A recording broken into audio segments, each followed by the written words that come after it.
She remembered hearing it while she and Charlie enjoyed their first romance together.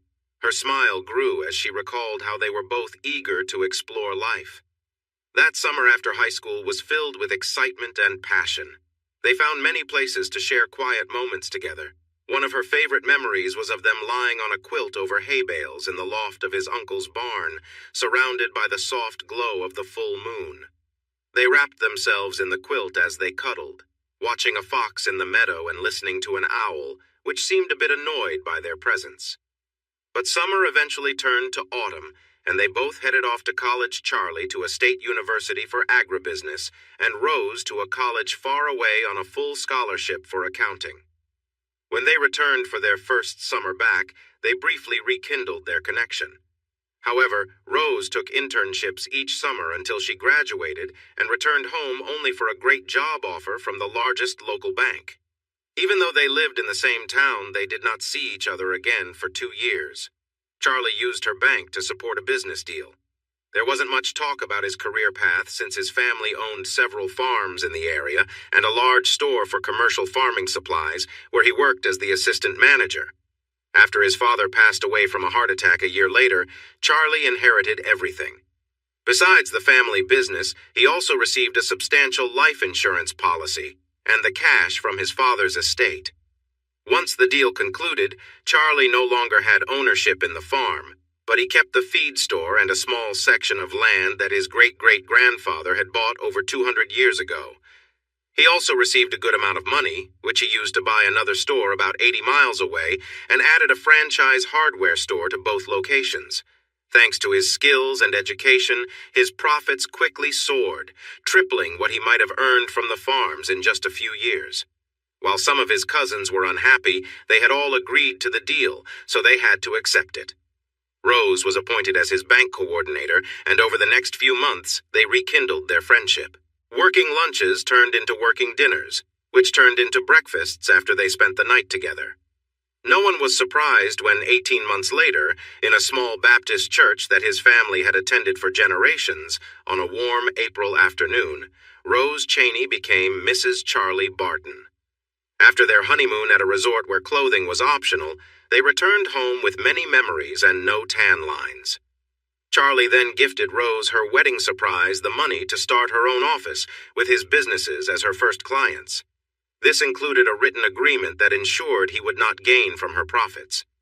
There had been a similar rule when he bought the stores, put in by his family to make sure that if he ever wanted to sell, they could buy them back easily, especially if he married and divorced. At the time, Charlie did not mind this rule, as it was before he and Rose were serious. He even wanted her rule to be included. Now, years later, Rose managed 8 offices in 2 states and traveled to different branches every month. She was no longer just an accountant. She was now a CEO. Charlie owned 4 stores and had a good income, while Rose earned about half of what he did each year.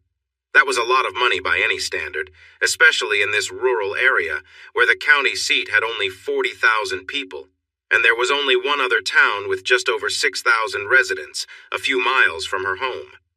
She laughed as the song ended. Now they were seen as the redneck elite of their community, well off, but without the snobbery that often comes with wealth. They belonged to a country club but never acted like typical country club members. As she drove into the driveway of their 4-bedroom home, she sighed, feeling sadness that they hadn't filled the house with children. There had been a complication during the birth of their daughter, and she could no longer have kids. Instead, they poured their love into their only child and raised her to be a sensible, responsible adult. She had just graduated from college, and now the house felt empty. Her heels clicked on the stone floor as she walked through the entrance. Shoes were her one big treat since they became wealthy. Rose figured she owned 60 pairs of heels, and her annual shopping trip was approaching. Every year she visited Atlanta, Charlotte, and Miami to update her wardrobe, mostly for new shoes. She always took her mother and daughter along, and her daughter was now even more excited about it than when she was younger. Charlie mostly wore practical clothes from LL Bean and the hardware stores, but he had a nice collection of suits for special occasions. He had only gained 15 pounds since they married, while she had actually lost weight thanks to her personal trainers. As she walked to the kitchen, She thought about how fortunate they were. They had money, looked good, had a wonderful child, and life felt perfect. Thursday was takeout night, and her nose told her that tonight's meal was Chinese, her favorite. After that, they might have Italian, barbecue, a burger from the diner in the next town, fish, or something from a new restaurant.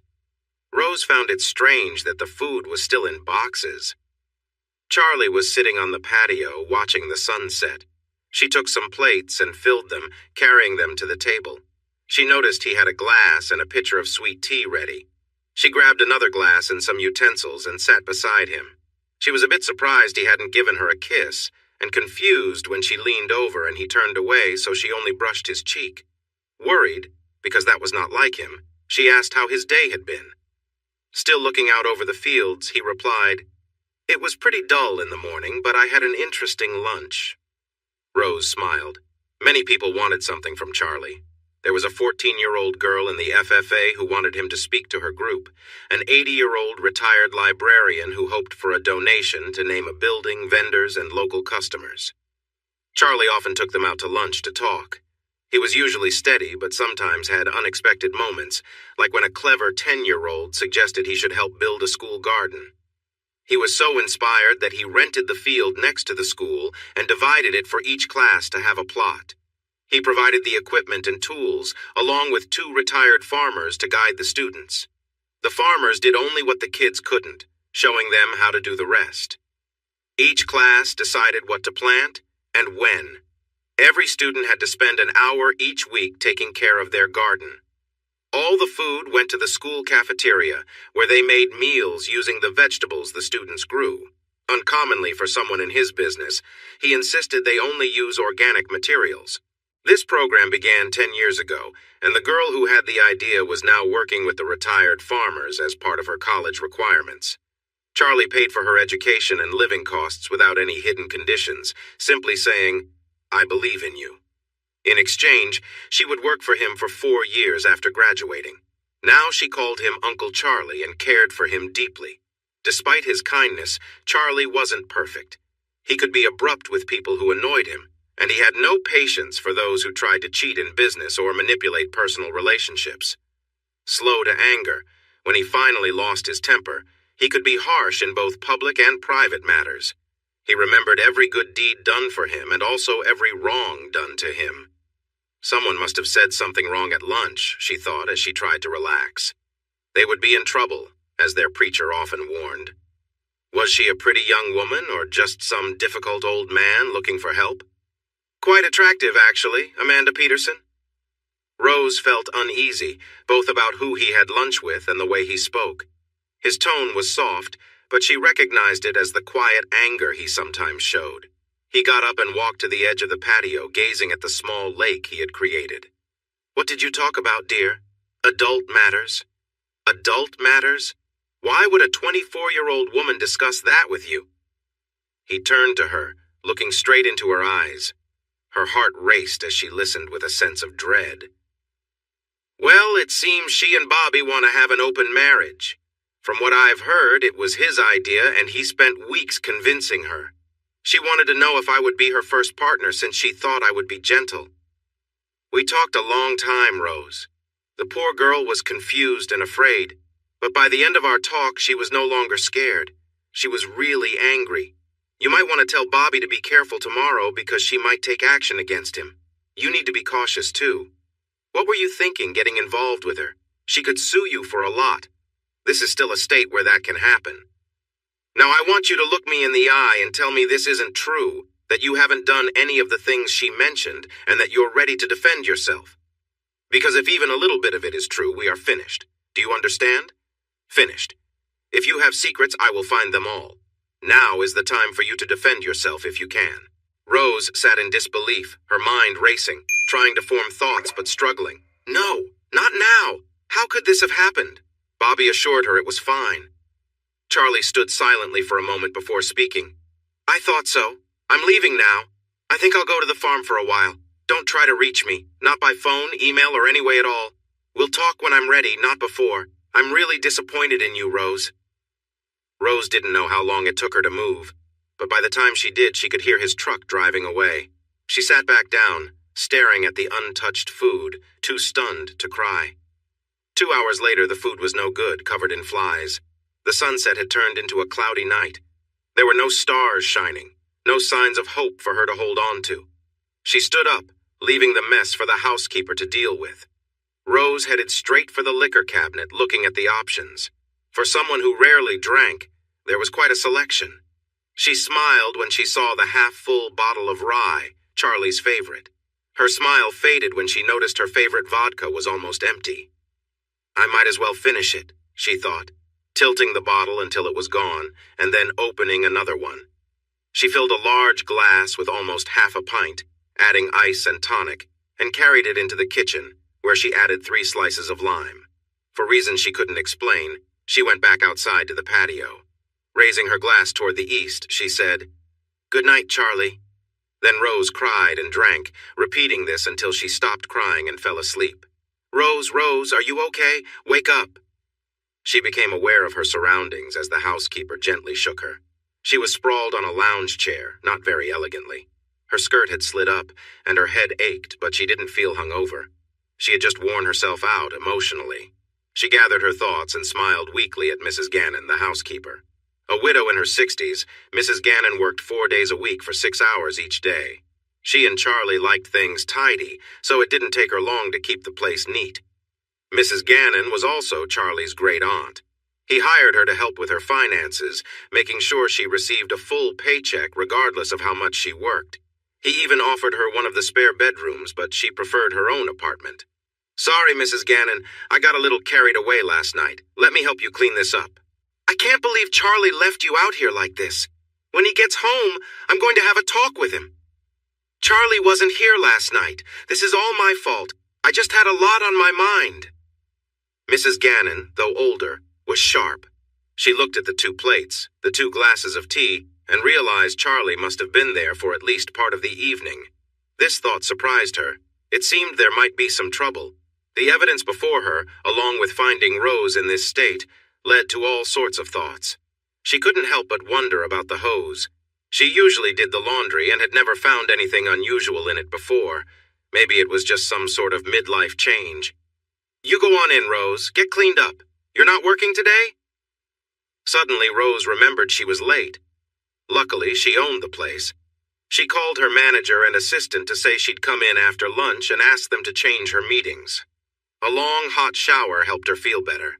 She looked in the mirror and thought, a bit proudly, how good she still looked while many of her friends had settled into everyday routines. She frowned at her reflection, noticing some changes, and wondered if it was time to make some adjustments. Charlie had always liked her the way she was.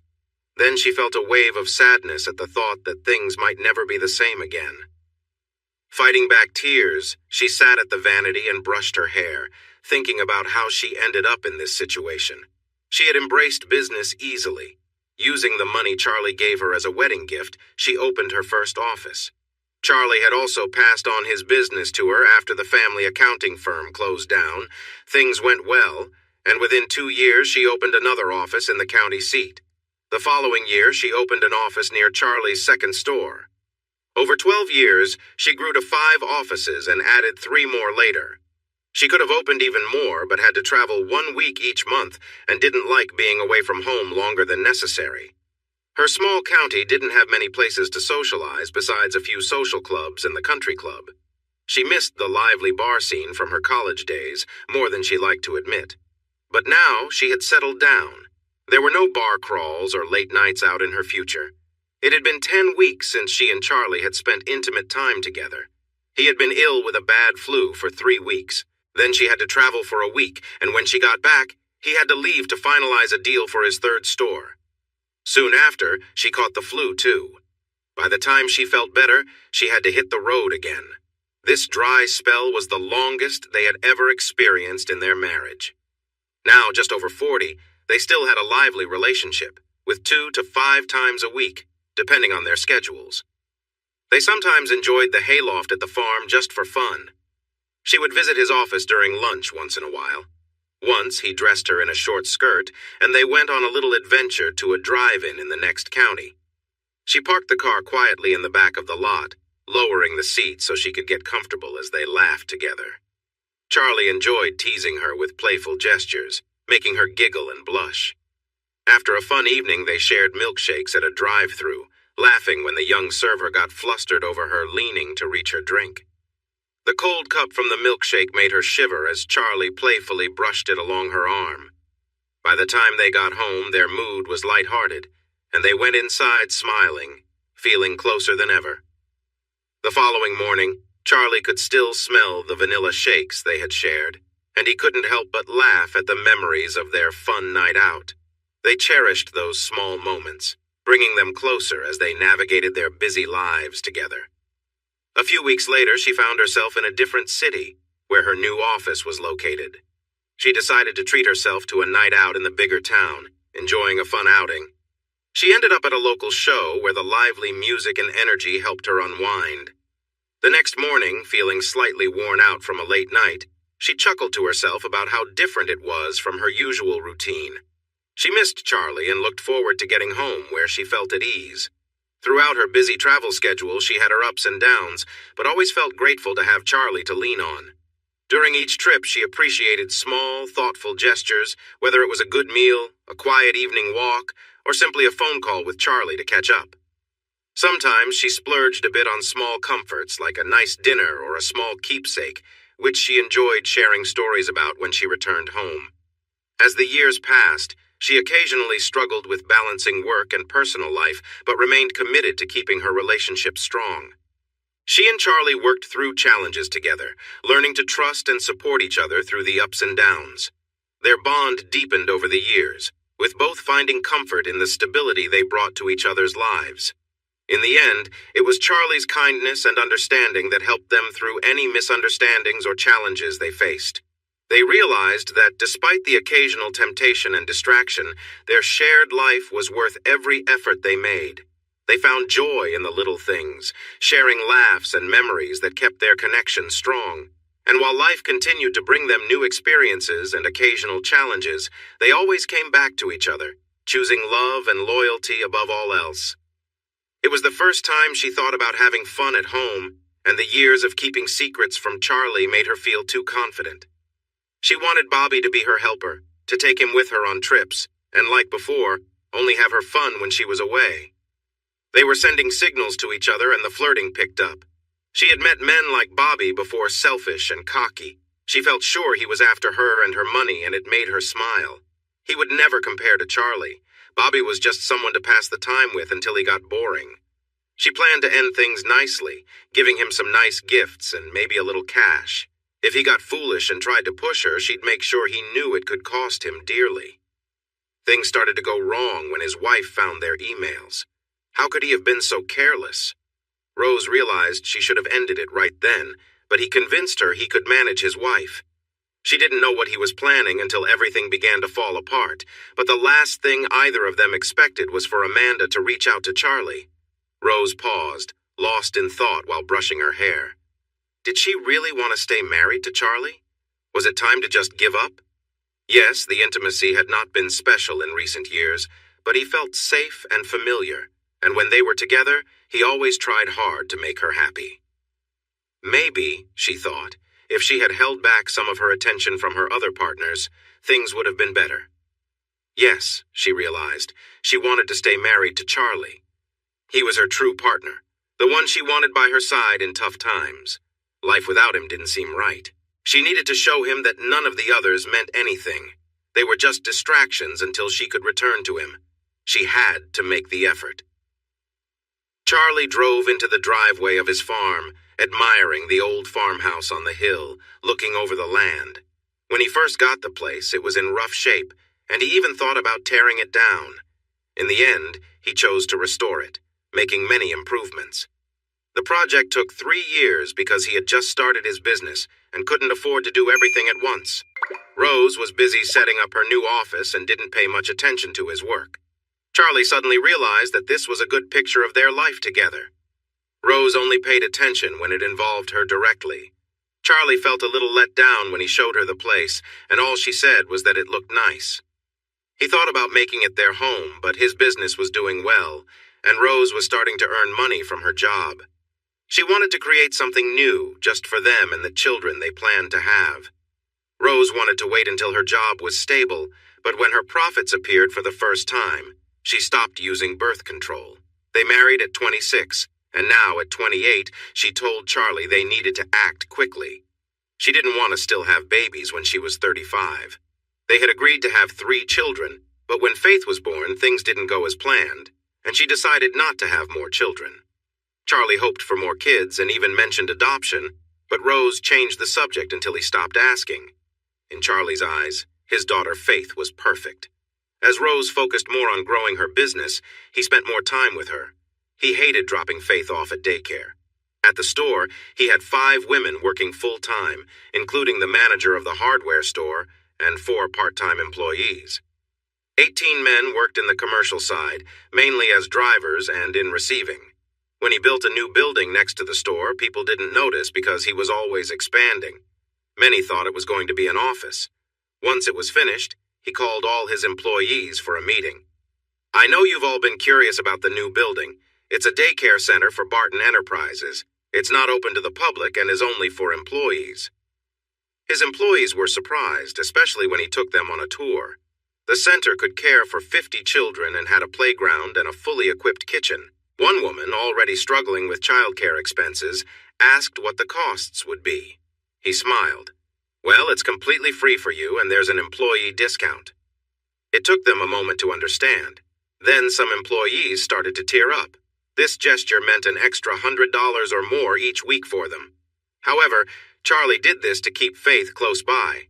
He hired 4 women and a part-time cook.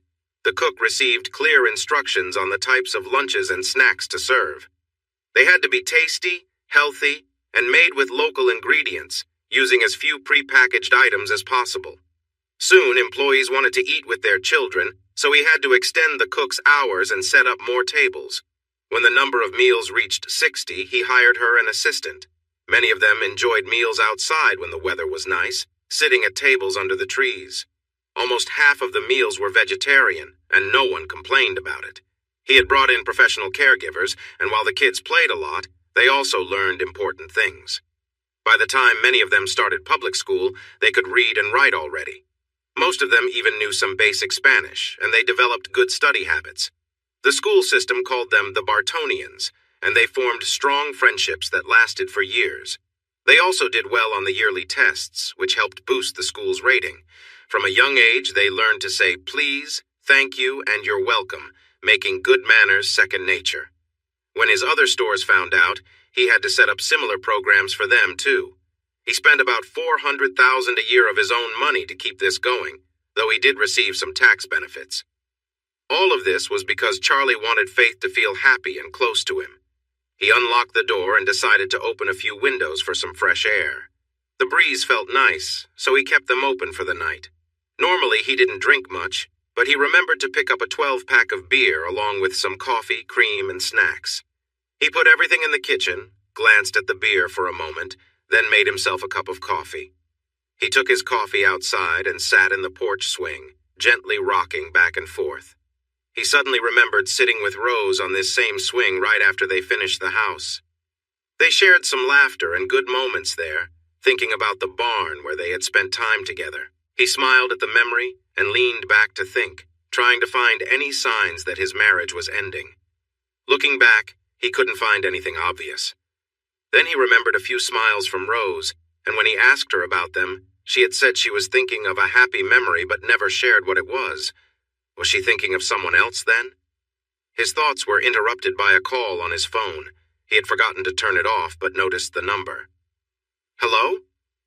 He heard crying before she managed to say that her husband had hit her. "Amanda," he said in his serious tone. "Who did this?" "My husband. I told him I was leaving and he got angry and hit me. What should I do?" "Are you safe?" She tearfully confirmed she was in her car. "Good. Now listen carefully. Drive straight to the hospital. I'll be there as soon as I can. Do this, Amanda, if you want my help. Go now." He ended the call, relieved he had chosen coffee over beer. Once in his truck, he called the sheriff's department non-emergency line. He spoke with the senior officer and was promised a female deputy would meet them at the hospital. He arrived at the parking lot just ahead of the squad car. Amanda quickly got out of the car and hurried over to him and the deputy. The left side of her face was swollen, and her eye was shut tight. A small trickle of blood was coming from the corner of her mouth. They guided her into the emergency room, and Charlie waited for 40 minutes until the deputy came back out. She was from Bartonia, one of the locals. "He's broken her cheekbone, Charlie. She wants to speak with you before she takes any action." "What is going on?" Charlie shrugged and told her a simpler version of the story. "I had lunch with her today. I guess she needed someone to talk to. Her husband has some strange ideas and was trying to involve her in them. I gave her advice that I don't think he liked." Carla Martinez laughed a little. "Strange ideas? Are you serious? In our small town?" She was surprised by the troubled look on his face. "Sometimes you don't really know people, Carla.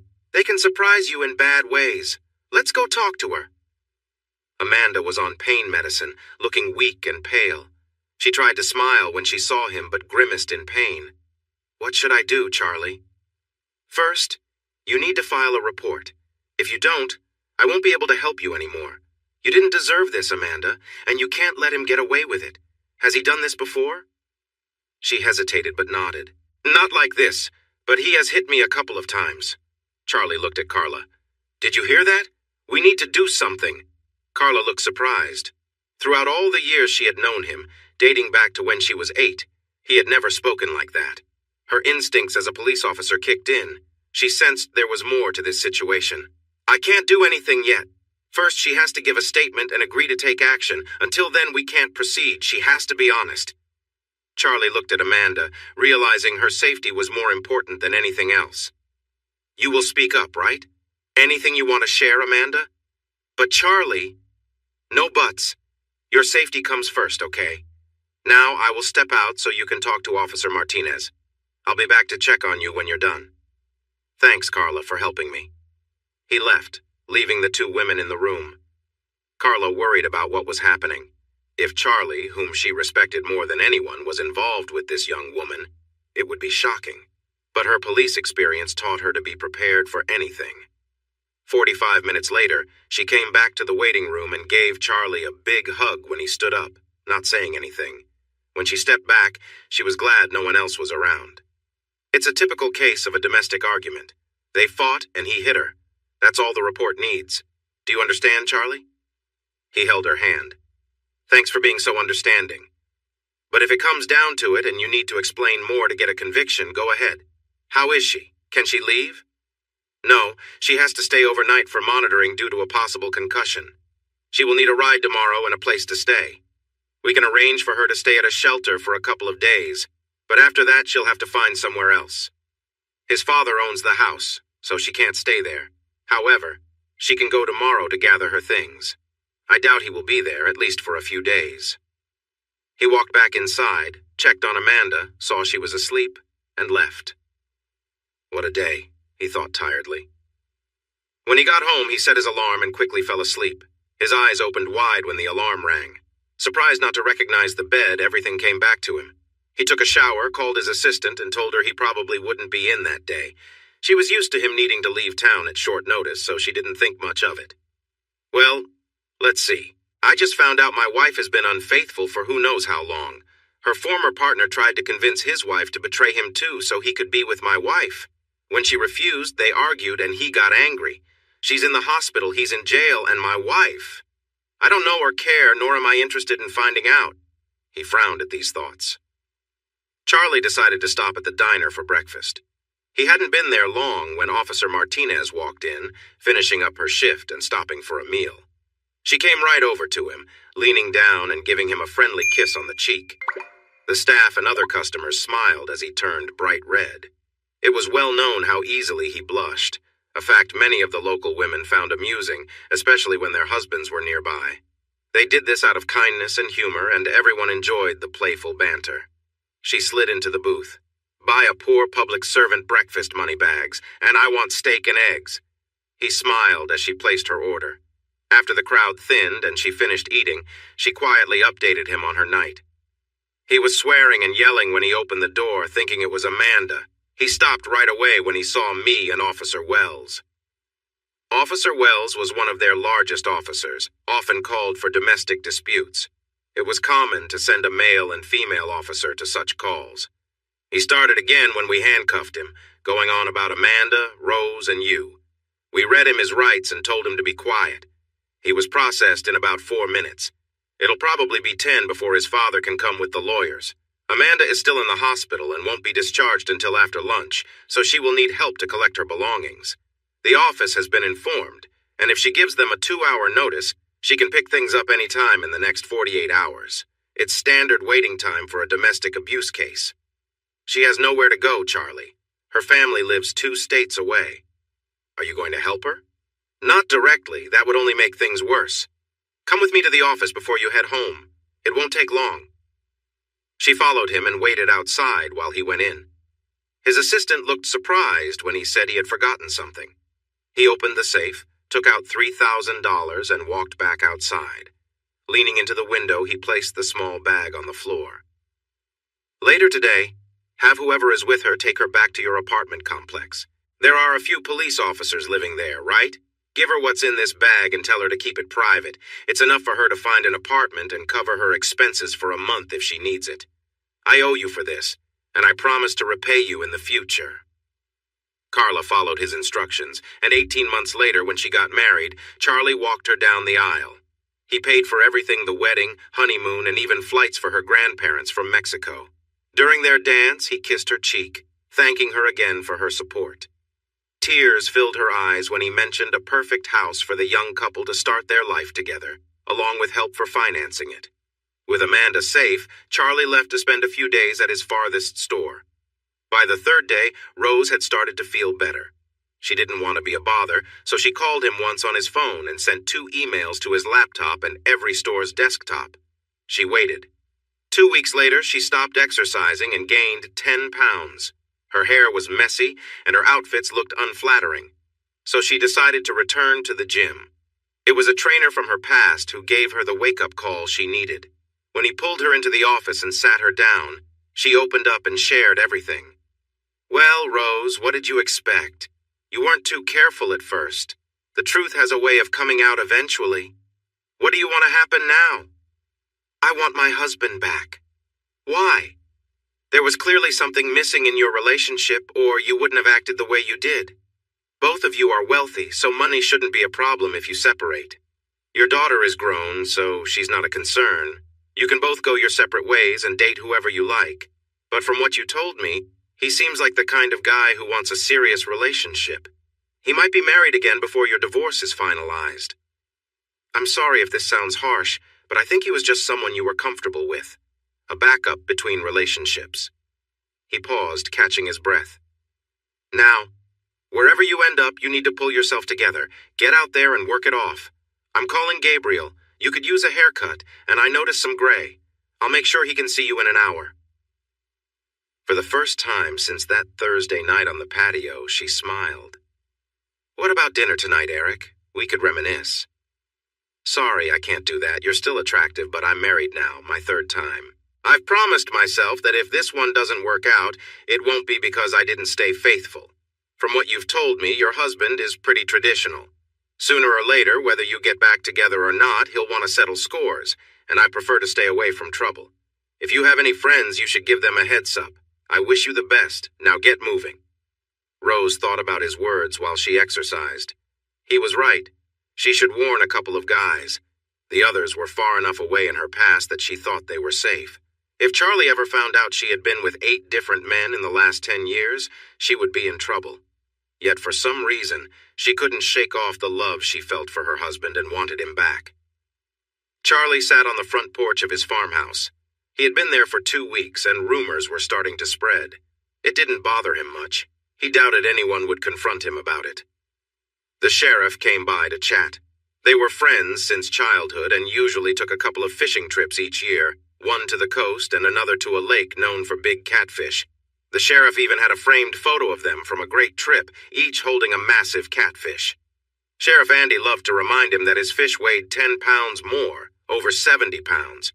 Charlie made coffee, and they reminisced for a bit. Finally, Andy addressed the topic on his mind. Charlie, people are starting to ask questions. You've been alone here for over 2 weeks, and Rose looks like she's struggling whenever she's seen. It seems connected to Amanda Peterson and her husband. He has charges against him, and Amanda is getting a divorce. Everyone is curious about how she can afford her lawyer. He's even threatening to make a claim against you if she doesn't back off. So, as a friend, what's going on? Charlie shared his story, leaving out some details. Andy listened, stunned by what he heard. So that's what's happening. Amanda opened my eyes, and while I don't like the situation, I'm glad she said something. I'll help her with the divorce as a way to say thank you. The closest we've ever been was when she kissed me on the cheek after she came out of the hospital. She's younger than Faith, so forget him. Tell him to do his worst, but remind him that if he pushes, I'll push back harder. As the sheriff drove away, he thought about how surprised he was that Rose would cheat on Charlie. He had known them since school and was the best man at their wedding. Faith called him Uncle Andy, and it took her a long time to understand he wasn't really her uncle. His daughter was her best friend. They even went to daycare together, and that helped save on childcare costs. The girls were inseparable until they went to college, but their friendship picked up again when they returned home. This situation would be tough on Faith. She would likely turn to Charlie for support since Charlie had practically raised her while Rose was focused on her business. Charlie was more well-known in the community than Rose, and the sheriff worried that if it came down to choosing sides, Rose would be left alone. He hoped it wouldn't come to that. This situation was shaping up to be a real mess. Rose felt stunned when she got the email. She had begun to think he would never reach out to her again. She expected a process server to show up any day. The email was brief but direct. "Why?" she replied with a long message expressing her love for him, how much she missed him, and asking him to meet in person so they could talk. He responded with another short message. "Why?" This went on for several days until he finally agreed to meet face to face, but only after she answered his question. It was the hardest thing she had ever done. She must have rewritten her response many times. She even sought advice from a counselor and had a college student who was getting a master's in English help her refine her message. He was friendly and charming, and she felt awkward for a moment as she realized how young he was. She quickly dismissed those thoughts, gave him double his fee, and kept his contact information, feeling satisfied before sending her message. "Dear Charlie, writing this is incredibly difficult for me. How do you explain hurting the man who has been such a big part of your life for 30 years, the one who gave you a child, and the one who has loved you? You can't. I don't have a good reason. I've talked to a specialist a few times for help. I didn't agree with her views. She mentioned that things like hormone changes, a midlife crisis, and empty nest feelings might have played a part, but in the end, I made the choices I did because I could. I never showed it off, and until my recent mistakes, I kept it away from you. I knew how proud you are, and this would hurt you deeply. Your reactions so far have been just as I expected. I'm aware that with just a couple of phone calls, you could easily ruin my life and make me an outcast in our community. You might even turn our daughter against me. But I also believe you are a good person who wouldn't do something like that. If you choose to end our marriage, I know you will do it respectfully and quietly. I know you well, Charlie. But I need you to understand this, Charlie. I've never stopped loving you. Even when I was away, I always thought about coming home to you, nestling in your arms while we watched the sunset together. If I could change the past, I would erase all this pain and return to our peaceful, happy life. But I doubt I will get that chance. Please, Charlie, don't ask for details or timelines. I don't want to cause you any more hurt than I already have. The end would be the same whether it was one person or many. However, I want you to know that I would do anything to make things right again. If you want me to give up my job and stay home, I will sell my businesses right away, even at a loss. I would do anything, Charlie, just to be in your arms once more. Please tell me when and where you want to meet.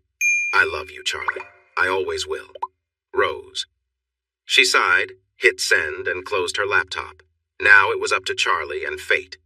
Charlie read the email several times, feeling angrier each time. It felt like nonsense that she claimed those moments didn't matter and that her love for him was still there. The comment about 1 or 100 clearly meant there was more than one person involved, and that was all he needed to know.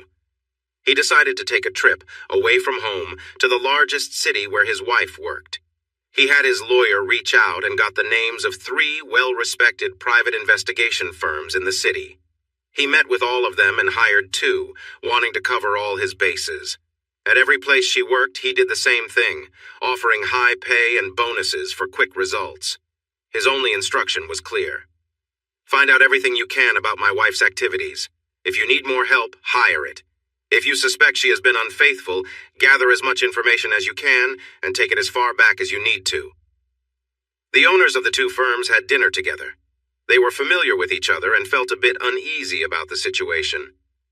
"What do you think he's after, Jack?" one asked. "I don't think he's looking for anything specific," the other replied. "I believe he's a man in deep pain, trying to figure out why she was unfaithful to him." He paused, taking a sip of his drink. "I'm sure you looked into his background, just like I did, Chuck." He had no history of trouble and was a respected member of the community. It was hard to find anyone with a bad word about him, and those who did often faced consequences. Most of them probably deserved it. His kind acts were known around town, even if he preferred to keep them low-key. They sat quietly for a moment. He might look good on paper, but they had been in their jobs long enough to know that people often were not what they seemed. Plus, they both knew that someone who showed random kindness might have something deeper going on. Chuck finally spoke up. "Well, we know he's worth about $30 million, with at least 20 of that in cash, so let's keep an eye on him and do the work he's paying us for. If he goes off track, we'll handle it. And if it gets too intense, we call the authorities. Sound good?" "Absolutely," Jack replied. But both had doubts. Neither had seen such coldness in anyone's eyes as they did when Charlie discussed his thoughts on his wife. Bobby Peterson awoke in jail thinking, "This wasn't how it was supposed to go. I thought it was just some fun between us. No one was supposed to get upset."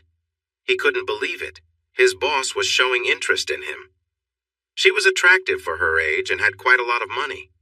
Bobby saw a chance and flirted back. When she called him into her office at the end of the day, he felt a rush of nerves. But nothing serious happened, just some clear flirting and friendly touches. He decided to be patient. As weeks passed, she flirted more openly, inviting him into her office and getting closer. They shared kisses and light touches. Just when things seemed to escalate, one of the secretaries walked in to grab her umbrella. Luckily, the office door was closed. Rose quickly adjusted her dress and suggested it might be best to stop for the day. She told him he could leave first, promising to lock up soon. He gave her a quick kiss as he left, pleased with himself. As he drove home, he felt confident about his chances with Rose. She often complained about long trips and demanding work due to the new office. Maybe she needed help, and he could fit that role. If they started seeing each other, they could save money on hotel costs. Bobby had a plan. His father had never respected him, always calling him lazy and uncreative, and he had even fired him for using petty cash for lunch. Bobby had used that money almost every day for a year before he got caught. Almost $2,500. He liked to eat at nice places. He tried to say it was for business, but no one believed him. His dad gave him a choice: pay back the money or leave. So, he left. He planned to win Rose Barton away from her husband and take his place in her life and with her money. That would make his dad pay attention. Sure, Rose was over 20 years older, but she was still attractive and, more importantly, quite wealthy. In a few years, she might slow down and he could find some younger friends. She might even be okay with it, wanting to take a break. When he had control of the money, he would show his dad he had it in him all along. Things went sideways when his wife became suspicious. Even though she wasn't very bright, she had a sense about these things and kept looking until she found emails. He turned on the charm, telling her he was only doing it for them and that he didn't really like Rose. It took some time, but she began to understand. He even suggested she find a wealthy friend, thinking it could be beneficial for both of them. Together, they could gather money to start a business. She could be his secretary, which was what she was studying for in community college before they got married. But he didn't expect her to try to seduce Charlie Barton.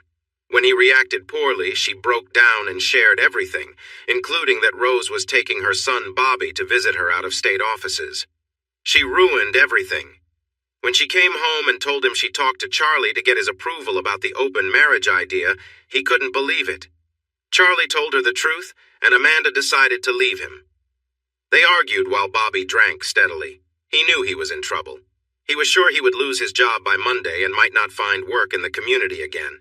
His dad would ridicule him, and he knew no help would come. He felt trapped. Amanda then said she would take everything from him before the divorce was done. He lost his patience and slapped her to quiet her down. Maybe he hit her a bit hard, but it made her stop. She walked away, leaving him alone. He went back to his gin, trying to clear his mind and think of a way to come out on top when it was all over. Maybe he could ask Charlie for a favor to keep the truth hidden. That seemed like a good idea. A couple of hours later, someone knocked on the door. Didn't they know it was late? "Go away, Amanda! I don't want to hear from you!" he shouted, thinking it was her. But when he looked, he saw it was 2 police officers. The police officer was very big. Robert Peterson? "Yeah, what do you want? It's late, and That's all he could say before they had him on the ground, putting handcuffs on him. "Robert Peterson, you are under arrest for hurting Amanda Peterson. You have the right to—" The female officer read him his rights, but Bobby didn't pay much attention. Was Amanda really going to have him arrested? It was just a small slap during an argument. "Wait a minute. It was just a little hit. Things got out of control when we argued. I didn't mean to hurt her. I bet Barton encouraged her to do this. Is it my fault that he can't make her happy? I hadn't even been with her yet." "Mr. Peterson, remember your rights. Anything you say can be used against you in court. We have body cameras, so everything you do and say is being recorded. It would be wise to stay quiet." There was something in the eyes of the female officer that made him stop. She looked really angry. He didn't say a word from then on during processing and when he was taken to his cell. His mood got even worse when he found out he couldn't get bail for at least 48 hours because it was a domestic case. Swallowing his pride, he called his father the next morning. After explaining what happened, he had to listen to his father laugh for a few minutes. Then his father said he would start the paperwork, pay for his release, and get a lawyer, but only if Bobby promised to pay him back. By the time he was released, Amanda had taken all her things and disappeared. No one knew where she was. Well, her lawyer knew. That woman had been waiting outside the jail to serve him papers. Amanda was on medical leave from her job until she healed, and they couldn't or wouldn't tell him anything. His lawyer warned him that he could face time in jail unless he could convince her to drop the charges. A few days later, he saw Charlie Barton on the street. They were both going to lunch at the same diner. Bobby watched as all the waitresses were friendly to Charlie. He joked with his waitress, "What do I need to do to get service like that?" The waitress glanced at his hand on her arm and he quickly moved it away. She gave him a big, fake smile. "Well, for starters, try not being known for hurting women. If you want service like Charlie gets, be a man everyone respects, and maybe tip better." She said it loud enough for everyone to hear, and they all laughed.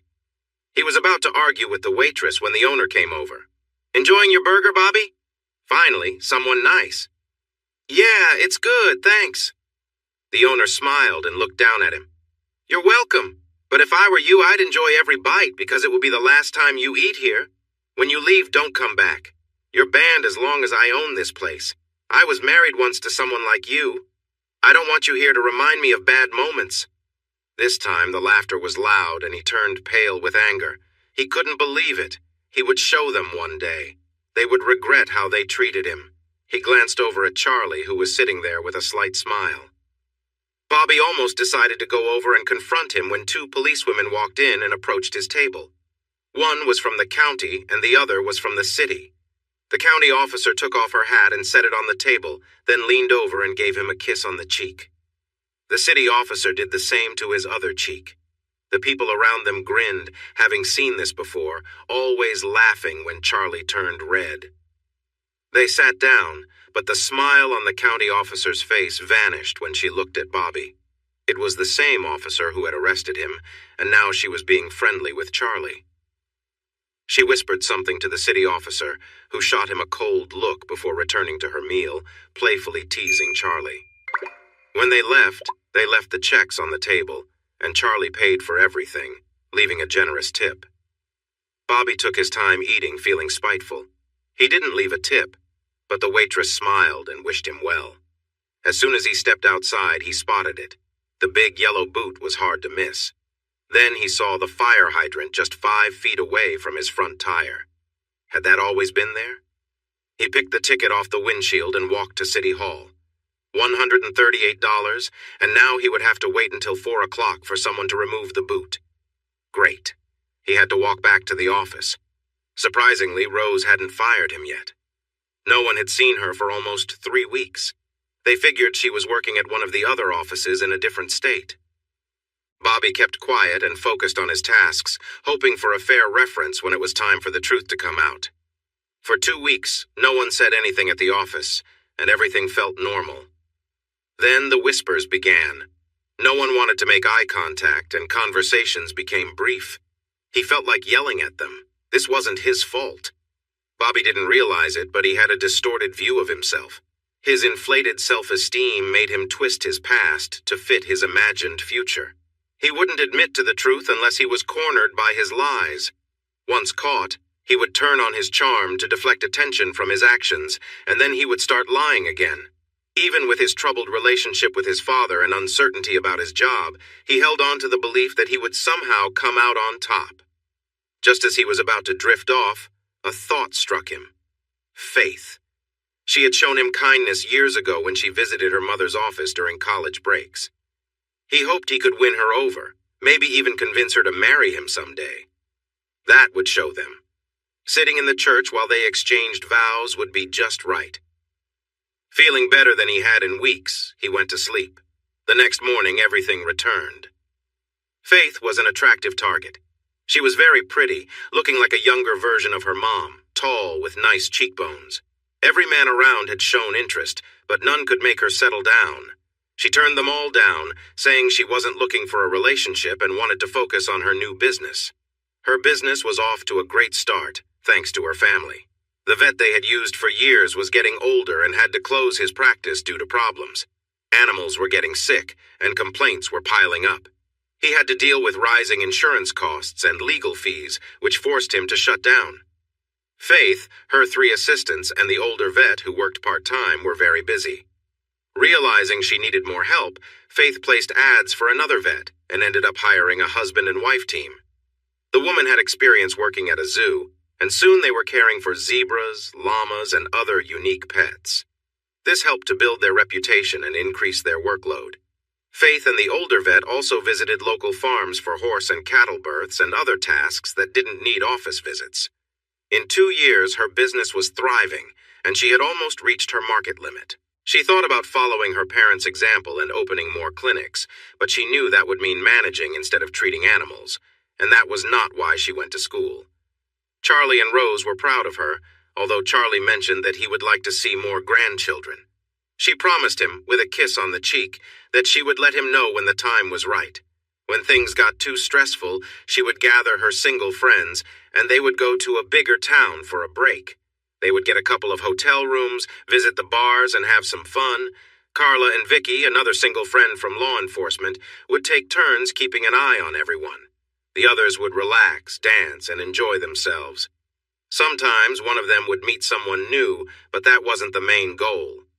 Once, Carla stopped a man from trying to give Faith a drink that was tampered with and had the bartender call the police. They tested the drink, and the man faced serious charges for his actions. Charlie made sure that the man would not have the chance to make that mistake again. He took a deal and ended up spending 8 months in prison out of a 3-year sentence. During that time, he had trouble with the other inmates and was hurt at least once a month. When he got out, he could barely walk and had trouble seeing from his left eye. He had also experienced how painful unwanted attention could be several times. 2 weeks later, he was hurt again and decided to move across the country. After that, no one heard from him again. Charlie felt a sense of satisfaction when he learned this. Faith had a tip from her friend at the shelter and wasn't surprised when Bobby brought in the cat. She was, however, taken aback by how well the cat reacted to him. Putting on her professional demeanor, she began filling out the needed forms. "What's your pet's name?" "Lady Gray," he replied shyly. She raised her eyebrows in surprise. He even turned a little red. It was the only name that felt right. She just looks regal, don't you think? Well, she thought, maybe there was a real person under there after all. And how old is she? 31? One of her helpers giggled. "Not your age, Bobby. How old is your cat?" He recalled what the shelter staff had said. A little over a year. Where did you find her? Was she a stray or did someone give her to you? It's a rescue. Faith smiled and paused her writing. You can take her home, Bobby. All rescued animals are spayed or neutered. Just make sure she has enough water, feed her well, take her for checkups from time to time, and give her some love. She'll be with you for years. Bobby felt his plans fall apart. He made small talk until she kindly said she needed to attend to other patients. He felt like she was laughing at him, which made him upset. Then he had an idea. He pulled over out of the sight of the clinic and let Lady Grey go. She would find her way back to the clinic and Faith would take her in and call him. He planned to return at closing time to win her over with his gratitude. Strangely, he felt disappointed and almost decided to go back. Forget it, it's just a cat, he told himself. Besides, he would get her back tomorrow. Faith recognized Lady Grey right away. The cat was standing by her barn, looking a bit confused. Come on, sweetie. Let's get you inside and get you something to eat. Lady Grey purred in Faith's arms and happily ate the food she was given while Faith completed her paperwork. She admired the cat's sleek coat but then remembered who owned her and frowned. Suddenly she picked up her phone and called. Hi, Mom. It's me. She pulled the phone away from her ear until her mom stopped excitedly chatting. Yes, I know it's been a while. I wonder what could keep an only child from seeing her parent. Oh, I remember. More excited talking followed until she spoke firmly. Mom, please listen. You and I are going to dinner tomorrow at China House, 7 o'clock sharp. I'll see you there. And Mom, we need to have a serious talk. Be ready for it. If I catch you trying to avoid any question, we won't talk for a long time. Keep that in mind. If you don't show up, I'll know everything I need to know. Good night, Mom. She turned off her phone while her mother continued talking. Picking up Lady Grey, she placed her in a container for the night. The cat meowed sadly, and despite herself, she took her out. Just for one night, don't get too cozy. Lady Grey purred happily in the passenger seat, jumping out and striding toward her apartment door as if she owned it. No loud noises. Be good now. It's time for bed. Faith settled Lady Grey in the utility room on a bed made of towels, leaving water and food beside her. The next morning, she woke up feeling strange to find Lady Grey on her chest, tapping her nose gently with a paw while purring. Faith groaned as she got up, carrying Lady Grey to the kitchen. What? Are you my alarm clock now? I usually sleep for 30 more minutes. Can you behave while I shower? Lady Grey sat and mewed while Faith took her shower. When Faith opened the shower door, she accidentally sprayed the cat with water. Lady Grey yelped and dashed into the kitchen. Faith laughed and finished rinsing off. In the kitchen, Lady Grey was on the table, cleaning herself and looking very unimpressed. Faith chuckled and picked her up, rubbing her tummy. Lesson learned, little one. Be careful, or you'll get wet. The cat walked out confidently and jumped into the passenger seat of the car like it was the most usual thing to do. At the clinic, she hopped out, acting like she owned the place. Who do we have here? One of the assistants asked as she picked up the cat and petted her. This is the lovely Lady Grey. I believe her owner will call soon. Please make her feel at home. Lady Grey tried to protest, but the assistant placed her in a container until lunchtime, when she could have some exercise.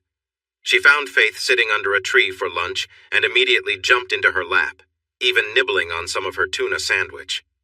The rest of the afternoon she roamed freely, following Faith around as she worked in the barn, exploring here and there.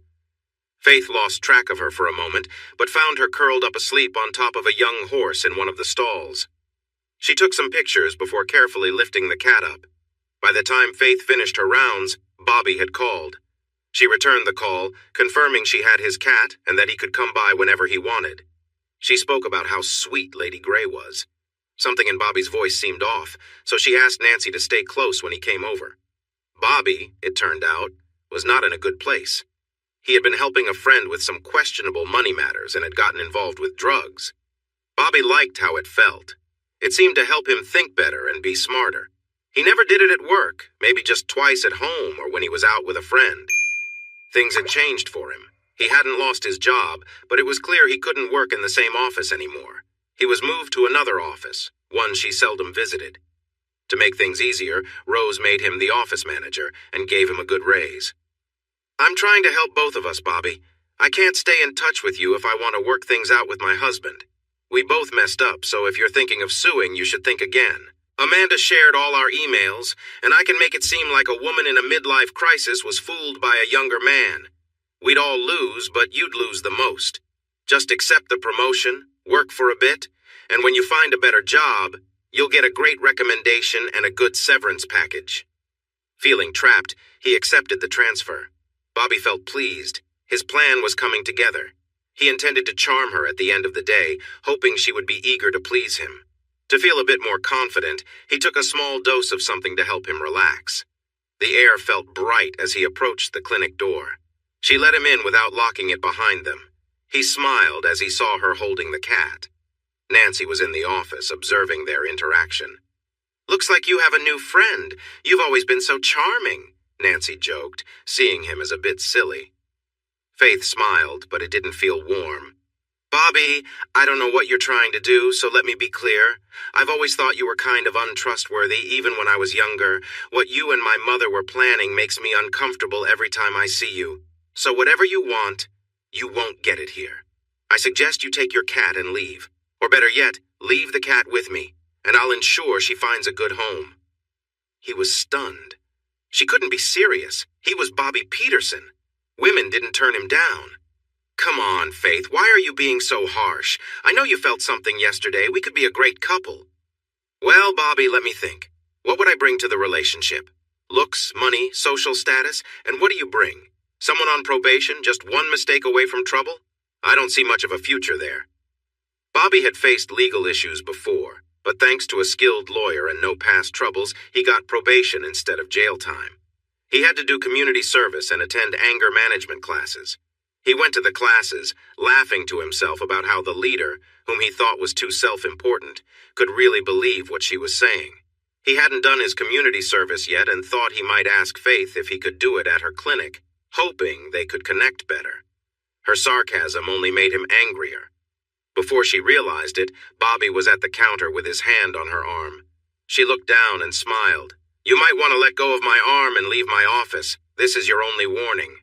She was giving him that tight smile, looking at him like he was an animal on display. Without thinking, he pushed her, making her drop her cat. The cat, Lady Grey, reacted by clawing at his arm. He quickly removed the cat and threw it against the wall. The cat slid down, looking for a way to land safely. Faith reacted by hitting him as hard as she could, but it didn't free her. He pulled her over the counter, heading towards the door while shouting, "This could have been so much easier. Now I'll have to teach you the hard way." Faith was shouting and still hitting him. She managed to hit him in a sensitive spot, and he stiffened before hitting her face. Faith felt something in her nose hurt just before everything went black. Nancy had called for help as soon as he touched Faith. She rushed out from the back as he tried to drag an unconscious Faith through the door. She quickly used a tranquilizer dart on him. It was the first thing she saw as she came out. Sometimes, if an animal was hurt and wouldn't let anyone come close, they used the dart gun. Bobby yelled in pain and turned, hitting Nancy with one punch. He almost got to his car when the first police car arrived, blocking the way. Officer Wells jumped out, his weapon drawn. "Get on the ground! Do it now!" He still held Faith, using his hand to grip her throat. "Stay back or I'll hurt her. Move aside." By then, Carla Martinez had arrived. "Jimmy, if he puts any pressure on her, you take him down, okay?" She had her taser ready, moving to the side. "Don't move, you!" he shouted. Carla looked at Jimmy, silently asking him to distract him. "Hey, Bobby, I might not get to say this again, but thanks for being so foolish. Amanda and I are dating now. Did you know that? She said she wanted to be with a real man for a change. She is just amazing and is always interested in me. She says she didn't know what real love was until she moved on from you." Jimmy was just talking big. They were dating, but they hadn't gotten serious yet. They both knew it would happen soon, but they wanted to take their time. Carla was moving in the right direction when the tranquilizer hit. Bobby dropped Faith and collapsed to the ground. She used the taser on him anyway, just to be safe. It took 3 ambulances, one for Faith, one for Nancy, and one for Bobby, who was handcuffed to the stretcher. Faith was treated for her broken nose, a concussion, and bruises from being dragged across the ground. Nancy was checked for a concussion and kept overnight to be watched closely. Bobby was examined thoroughly, and they took blood samples. When cocaine was found, they got a search warrant for his house. They discovered his stash. He faced charges for possession of cocaine, breaking probation, assault, and cruelty to animals. His probation was canceled, and he was sent to jail. The bail was set so high that his father couldn't afford to pay it without losing most of his belongings. He ignored Bobby's calls. Rose waited at the restaurant for 3 hours. By the second hour, she was crying, worried that Faith had forgotten about her. It wasn't until she turned her phone on that she saw all the messages. She nearly fainted when she heard Charlie's last message. "Rose, where are you? Answer your phone. Faith is hurt and in the hospital. Bobby attacked her. It could have been worse, but the police arrived in time. He hurt her badly. Come here as soon as you can." She didn't know which hurt her more, the fact that Faith was hurt or that Charlie was so harsh. Rose didn't even remember driving to the hospital, but suddenly she was by Faith's side, distressed by her injuries. She leaned over her crying, her tears wetting Faith's hospital gown. When Faith woke up and saw who was with her, she wrapped her arms around Rose. They both cried for a few minutes before Rose stepped back, holding Faith's hand. "I'm sorry I couldn't make dinner, Mom," Faith whispered. "It's okay, honey. I'm so sorry about this," Rose said, her heart aching. Faith tried to comfort her. "No, Mom, it wasn't your fault. This was all Bobby's doing." Rose knew that wasn't entirely true, but she kept quiet. They talked for about 10 minutes until the medication made Faith sleepy again. Then, she felt a presence nearby and turned to see Charlie for the first time in almost 3 months. Her heart raced. He looked tired and worn, his face serious. She stepped in front of him. "Charlie, we need to talk. You promised you would if I answered your questions." He gently moved her hands away from his. "I will, I promise. But please give me another 2 weeks. I'll email you. I need to ask you a favor. Stay the night with Faith. I have some things to take care of, but I'll be back early tomorrow. Can you do that for me?" Wondering what was so important at this hour, she nodded. He left without saying anything more. Bobby slowly came to, confused about what had happened. As he tried to move, he realized his hands were bound to the bed. Memories rushed back, and a flash of anger surged within him. He thought she needed to understand respect. Then fear crept in as he remembered what had led him here. He was in serious trouble. Hearing a noise, he turned and saw Charlie Barton. It took a moment for Bobby's mind to clear, but soon he recognized Charlie. He seemed calm, watching him without any sign of anger, but there was something intense in his gaze that brought reality crashing down on Bobby's disoriented mind. He remembered everything: Faith, the police, the incident. "I'm in big trouble," he thought. "I could end up in jail. I can't go to jail. I need to contact my dad. He'll help me." He looked at Charlie again, wondering why no one was guarding the door. Charlie was steady, his eyes unblinking, like those of a hunter waiting patiently for the right moment. Bobby remembered a documentary he had seen about Nile crocodiles. They would remain still on riverbanks, then strike with incredible speed, pulling their prey into the water before anyone could react. It left a chilling impression. Suddenly Charlie moved, as if realizing that Bobby was awake. "Ah, Bobby, you're awake. I wanted to be the first face you saw. I also want to be the last before you sleep each night. 8 to 10 years, Bobby. That's how long you could be away from the outside world, according to the DA and my lawyers. That is, if you can keep yourself in check." He leaned closer to Bobby, who felt a rush of fear as he strained against the cuffs. Charlie spoke softly, but his words were sharp. "You have gone too far with my family. You touched my daughter, and that was a big mistake, Bobby. You hurt her. You really should have thought twice. Don't worry, there are consequences waiting for you. You're going to face a lot in there." Bobby struggled, trying to shout, but Charlie pressed a soft cloth over his mouth. Charlie continued speaking calmly as Bobby fought against his restraints. "Don't worry, Bobby. We'll help you find a good husband, and you'll be safe as long as you keep him happy. I'll assist you because I want you to remember to be grateful to me for helping you. Oh, and don't worry about them hurting your face. We need to keep you looking nice. They can put tattoos on your back, though, maybe on your arm. Anyone who sees you after jail will know what that means. It's like a badge, really. It'll show you're someone who lived through this. You might even get some offers. I might help arrange another marriage for you." Charlie leaned in closer. Bobby felt a tightening grip and realized Charlie had power over him. Bobby tried to scream into the towel, but his cries turned into whimpers until the pressure overwhelmed him, and he lost consciousness. His last memory was seeing Charlie's face. Charlie felt no guilt as he looked down. Everything he promised Bobby would happen, and he would make sure of it. He tossed the towel aside and left, thanking the nurse as he passed her station. He was still mostly out of it. I just wanted him to know that I understood it was the medication and held no grudges. I'll pray for him. The nurse listened and thought about how kind Charlie seemed. She knew she wouldn't have been so forgiving if it had been her daughter. Faith knew exactly where she was when she woke up. The hospital smells were familiar. She was surprised to see her mother by her side and felt a bit ashamed as she looked around for her father. She touched her nose, remembering what happened. Rose noticed the movement and woke up, tears coming to her eyes. They spoke, probably the most meaningful conversation they'd had in years. I guess I'm a bit like Dad in a way, Mom. Why is that? Rose looked at her daughter with sadness, a single tear rolling down her cheek.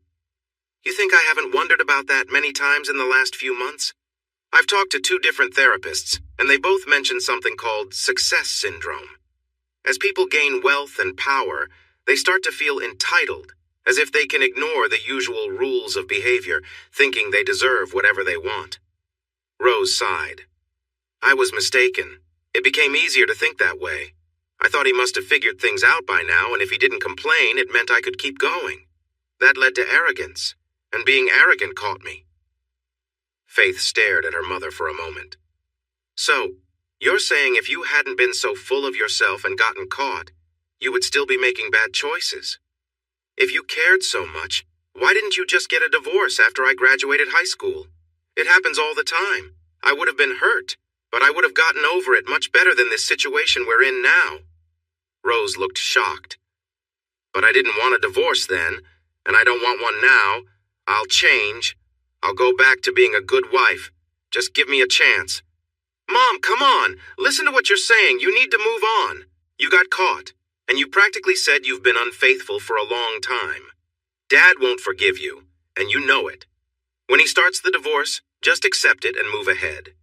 You can be free to do what you want without worrying about being found out. I remember my psychology classes. Part of the excitement for you must have been that you were hiding things from Dad. I bet when you were home with him and you got close, you compared him to your other partners, and that made you feel something. Rose turned red, and Faith knew she had struck a nerve.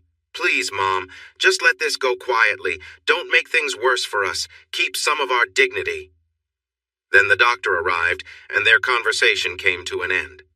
Charlie waited until Rose left before he went into Faith's room. He felt a wave of sadness. He had loved Rose for a long time, and he never imagined he would be in this situation. He put on a smile and opened the door. Faith smiled back at him. Even with her bruises, she looked lovely. You just missed Mom, she said. Her smile faded when he nodded. I know. Will you ever talk to her? Yes, soon when I choose the right time and place.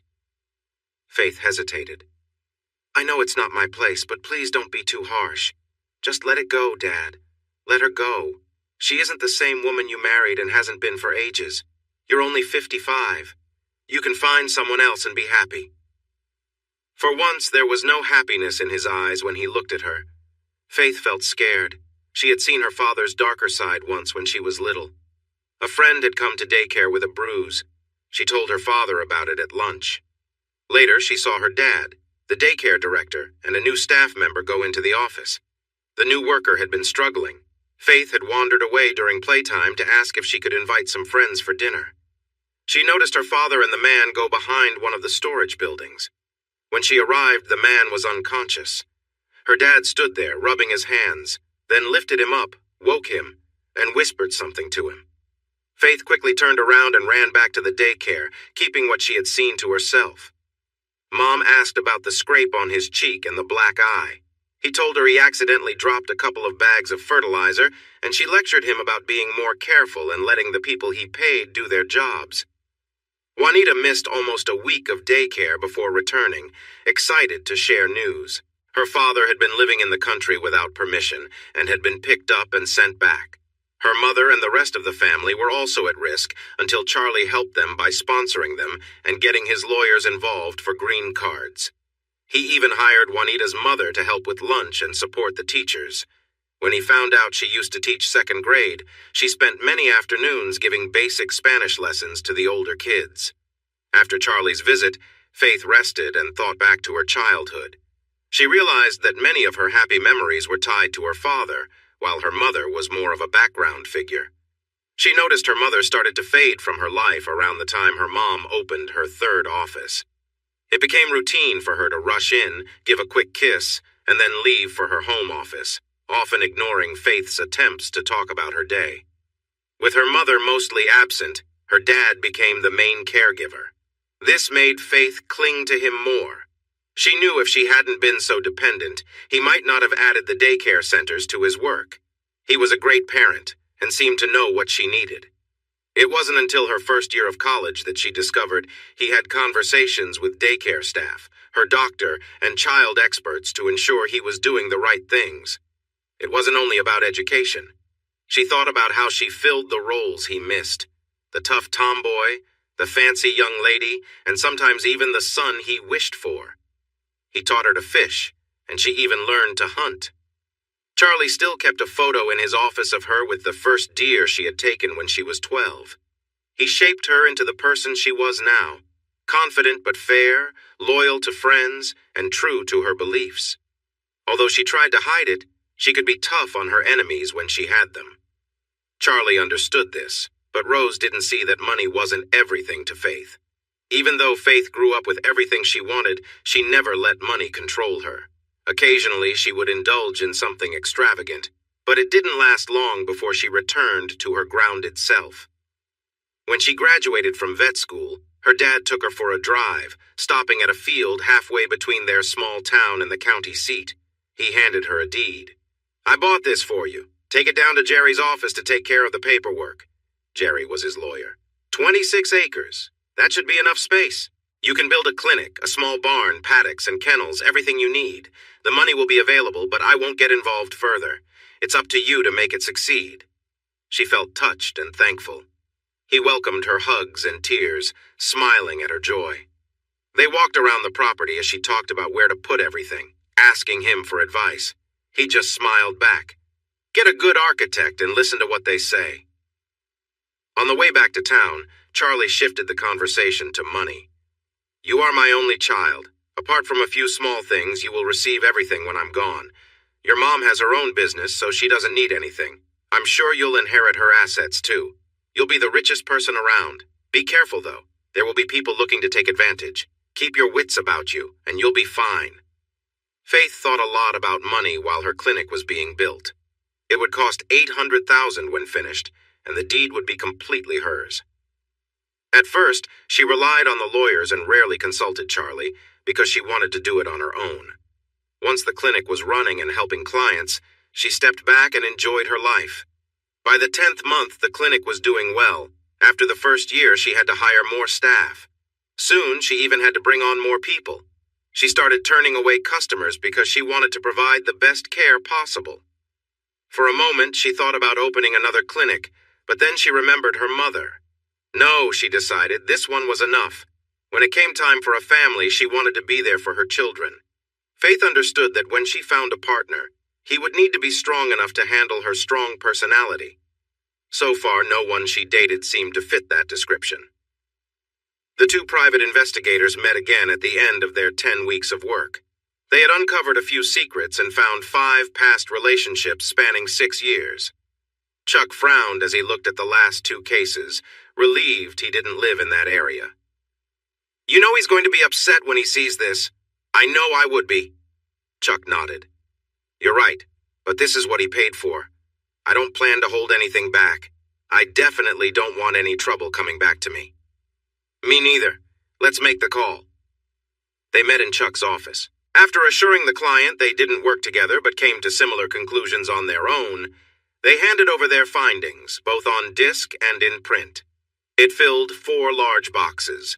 The client listened quietly as they presented their reports, thanked them for their work, paid them, and left. Both were secretly relieved to see him leave, making a note to watch the news and read the papers closely. Charlie returned to the farm, brewed a pot of coffee, and started going through the files. He tried to stay calm because, aside from the names, he had prepared himself for this moment. But when he reached the name of the second most recent partner, he lost his composure. In frustration, he threw his coffee cup against the wall. His hands trembled for a moment, but he took a deep breath, composed his expression, and began to think. Rose sat at the conference table, her hands shaking so much that she gripped the edges to steady herself. The meeting with Charlie was finally here. She knew the chances of a happy outcome were slim, but she still held on to hope. Charlie insisted that the lawyers wait outside. He wanted this final meeting between them to be private. He had to acknowledge that she looked good, easily appearing to be 15 years younger. Her skirt, while modest, was a bit short.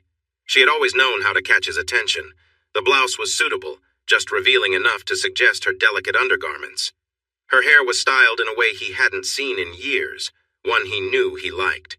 He had to give her credit for trying. When she moved to greet him, he stepped to the other side of the table. That did not bode well, she thought, but she smiled at him. "Hi, Charlie. How are you?" He replied politely. "As well as can be expected, Rose. I have to say you really made an effort today. I appreciate it, though you've always looked good to me." Rose smiled at the compliment. "Yes, I dressed to make you happy." "Thank you for that." He placed a thick packet on the table. Rose frowned. This was not going as she had hoped. He sighed, knowing it was time for their final conversation. "If you remember, I asked you about your past relationships, why, how long, and how many partners you had?" Charlie held up a thin folder. "This is what you sent me." He then opened a much thicker file. "Let's see how well they compare." Rose felt a wave of panic. It was as if she could hear the door to her marriage closing. She waved her hand when she regained her composure. "There's no point. You knew I wasn't telling the truth when I sent that. Why go over it again?" Charlie ignored her and read the name of her last partner. "Bob Walton, 40, married, with 4 kids. He owns an insurance agency, the same one you switched your office coverage to after your first meeting. Ever wondered what they think of you? Listen to this." He pressed a button, and a recording began to play. "Yeah, I was with her. For her age, she was okay. I had some fun, but without the business connection, there's no way I would have been interested. More like a creature on the verge of disappearing." Rose felt a chill run through her at his words. Before she could gather her thoughts, Charlie went on. "It was tough to watch. I visited him 2 weeks ago and we had a talk. He got so upset that he almost lost his lunch. I mentioned I might open an office nearby, either next door or across the street. I told him that if he charged $100 for coverage, I would offer the same for $50, even if I had to cover the difference myself. I planned to offer an even bigger discount if clients left him to come to me." Charlie smiled a little as he remembered. "It was almost sad to see a grown man cry and plead. I made a deal with him. I said if he brought his wife to the office and admitted the truth, I might go easier on him. It was awful, Rose. She brought their 5-year-old because he called it an emergency. I had someone take the child for ice cream. Watching her hurt as he confessed nearly broke my heart. At the end, she begged me not to ruin him, to think about their kids. I found it telling. Her kids, not ours." Rose touched her throat, horrified at what she was hearing. "Don't worry, Rose. I didn't open that agency. I heard they're separated now. He's living in a small room at his office. Maybe they'll reconcile. Who knows?" Charlie arranged some papers and mentioned the man's name. He had managed to get him fired and mostly out of the picture. The man moved 400 miles away to start anew. "He was already divorced, Rose. It seems you were just one of several. I truly hope you were careful. I got tested 2 months back just to be safe. I'm still fine, but you know, some things take longer to show up." Rose didn't know how to tell him that she had a doctor at another office who checked her every month. After the meeting, she noticed he had missed 1 appointment. Thank goodness. Things could have been much worse. But then again, it wasn't a full-blown affair, just a brief encounter. He continued talking about her trainer. "I kind of respected him, Rose. He was honest, didn't try to dodge the issues. He said, 'She made the first move. I just got out of a tough breakup where she cheated on me. I felt a bit unsure. We were together maybe 6 times, I won't lie. Back then, she was quite skilled. I know how this goes. I've heard the rumors. Would you do me one small favor? I'm in business with 2 partners. If you ruin my reputation, you ruin theirs too, and they don't even know your wife. Let me sell my share to them, protect them, and then I can leave with my wife. I'm going home as soon as you leave to tell her everything. She loves her job and has a good chance of succeeding. If she decides to stay, I'll understand. I just needed to share this with you. I don't know you well, and I don't like what you're planning to do, but Rose had good things to say about you. She visited me a few weeks ago to seek advice. I told her to let you go, but I don't think she took my advice. Please stop this with me. Don't seek any more revenge. Even now, I believe it has changed you in a negative way. Don't be too hard on yourself. Try to find some peace in your life. Rose, you were right. Hurting those people didn't really make me feel better. I stopped and let the trainer be. Hurting them didn't help me deal with your betrayal, so I'm done with that. It's over. The way they described the woman they were with doesn't match the woman you were at home. You've made it easy for so long that I can never trust you again. Jerry has the papers ready. It's pretty straightforward. You keep what you gained from your business, and I'll keep mine. It's all written in the agreements. You can have the house. The farm works for me. I prefer no shadows and no memories. I've changed my will, and now Faith will get everything. You don't need it. I had your finances looked into. Congratulations, Rose. You were always good with money. We're finished. It will be a long time before I see another sunset without thinking of that night. Before I go, if you want to say something, now is your chance. He waited patiently while she gathered herself. I'm so sorry, Charlie. Even now, I don't understand why I acted the way I did. I still want a life with you, but I know that can't happen anymore. I wake up at night and reach for you, and when I remember, I cry all over again. I want to make you an offer that I have thought about a lot. I won't fight the divorce. You deserve it. But if you ever need me for anything, call. Anything, okay? I want you to promise that if you haven't met anyone new in 2 years, you'll think about going out with me again. No strings attached, just two people trying to see if they could be together. Can you promise me that? No, Rose, I can't promise that. I can only promise that when the time comes, I'll consider it. That's the best I can do. Goodbye, Rose. Charlie left her weeping at the table. Jerry and her lawyer had reviewed the agreement, believing it was best for everyone involved. Rose didn't read it. She just signed where instructed. The next day, she called Faith, who came over and stayed for a week, comforting her during those first few days of tears. At times, Faith would visit her dad at his office and farm. He seemed a bit emotional, but was doing okay overall. Faith realized his pain ran deeper than her mother's, and she kept a close watch on him. So there it was, a fairy tale life shattered. But time goes on. Rose dedicated herself to her business and in 6 years expanded her offices significantly. She was more open now and no longer felt the need to hide. Though she preferred younger companions, she understood them well and kept things focused on her interests. At 61, she surprised everyone by marrying a man who was nearly 70. She gave her old house to Faith and moved into his small mansion.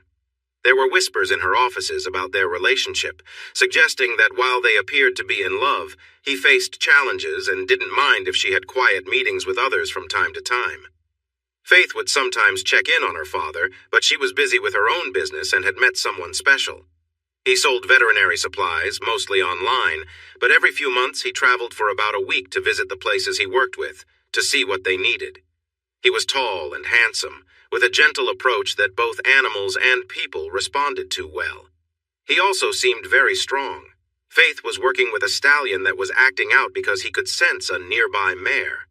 When the horse raised his head high, he nearly lifted her off the ground. Just as the stallion was about to run off, a strong hand grabbed his halter. The horse tried to shake free, but the grip held firm. The man kept talking calmly, and soon the stallion settled down. She called Nancy and her groom to take the stallion back to his stall. "Thank you," she said, extending her hand. "He was pretty excited. You really saved me. I'm Faith." "Charlie," he replied, a strange look crossing his face. "And don't underestimate yourself. The halter would have had to break before you let go." "Besides," he said, smiling and still holding her hand, "it's not just animals. Look at how silly people act around someone they're drawn to." Faith felt herself blush, realizing he was still holding her hand.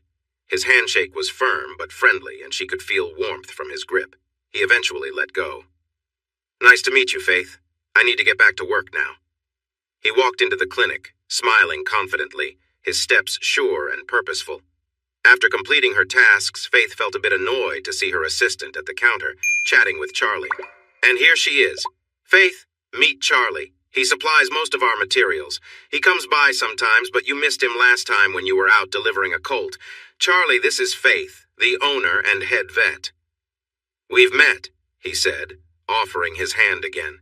"How about lunch? I'm new here and don't know the best spots. Plus, we can write it off a salesman visiting the owner." Heather waited, expecting Faith to respond as she usually did, having turned down many men, customers, and salespeople with the same offer. Shock didn't quite capture what she felt when she heard Faith ask for a moment to get ready. She liked his truck, an F-150 with a secure cover for the back. He noticed her glance. "I prefer bigger vehicles. It gives me space to carry more samples and papers." This led them to chat about new medications available. He surprised her by mentioning that his company created brochures with information about various procedures and surgeries.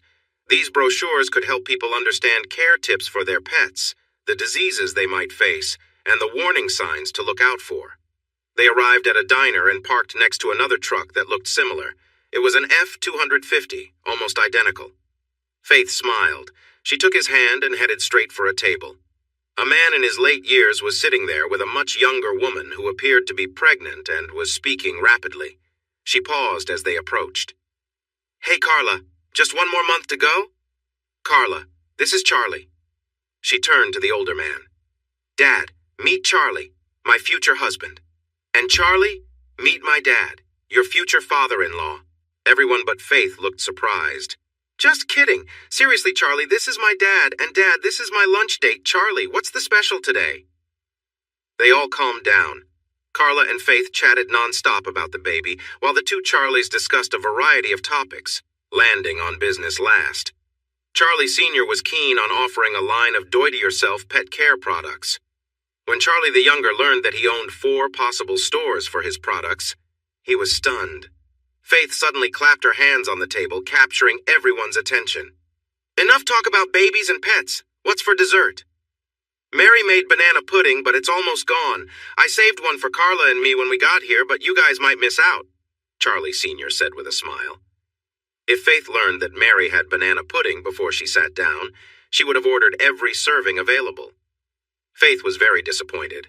Mary made the best banana pudding around and even won a fair ribbon for it. However, she gave her last big serving to Charlie as a playful tease. Charlie quickly passed Faith a spoon, and they shared it, letting her enjoy most of it.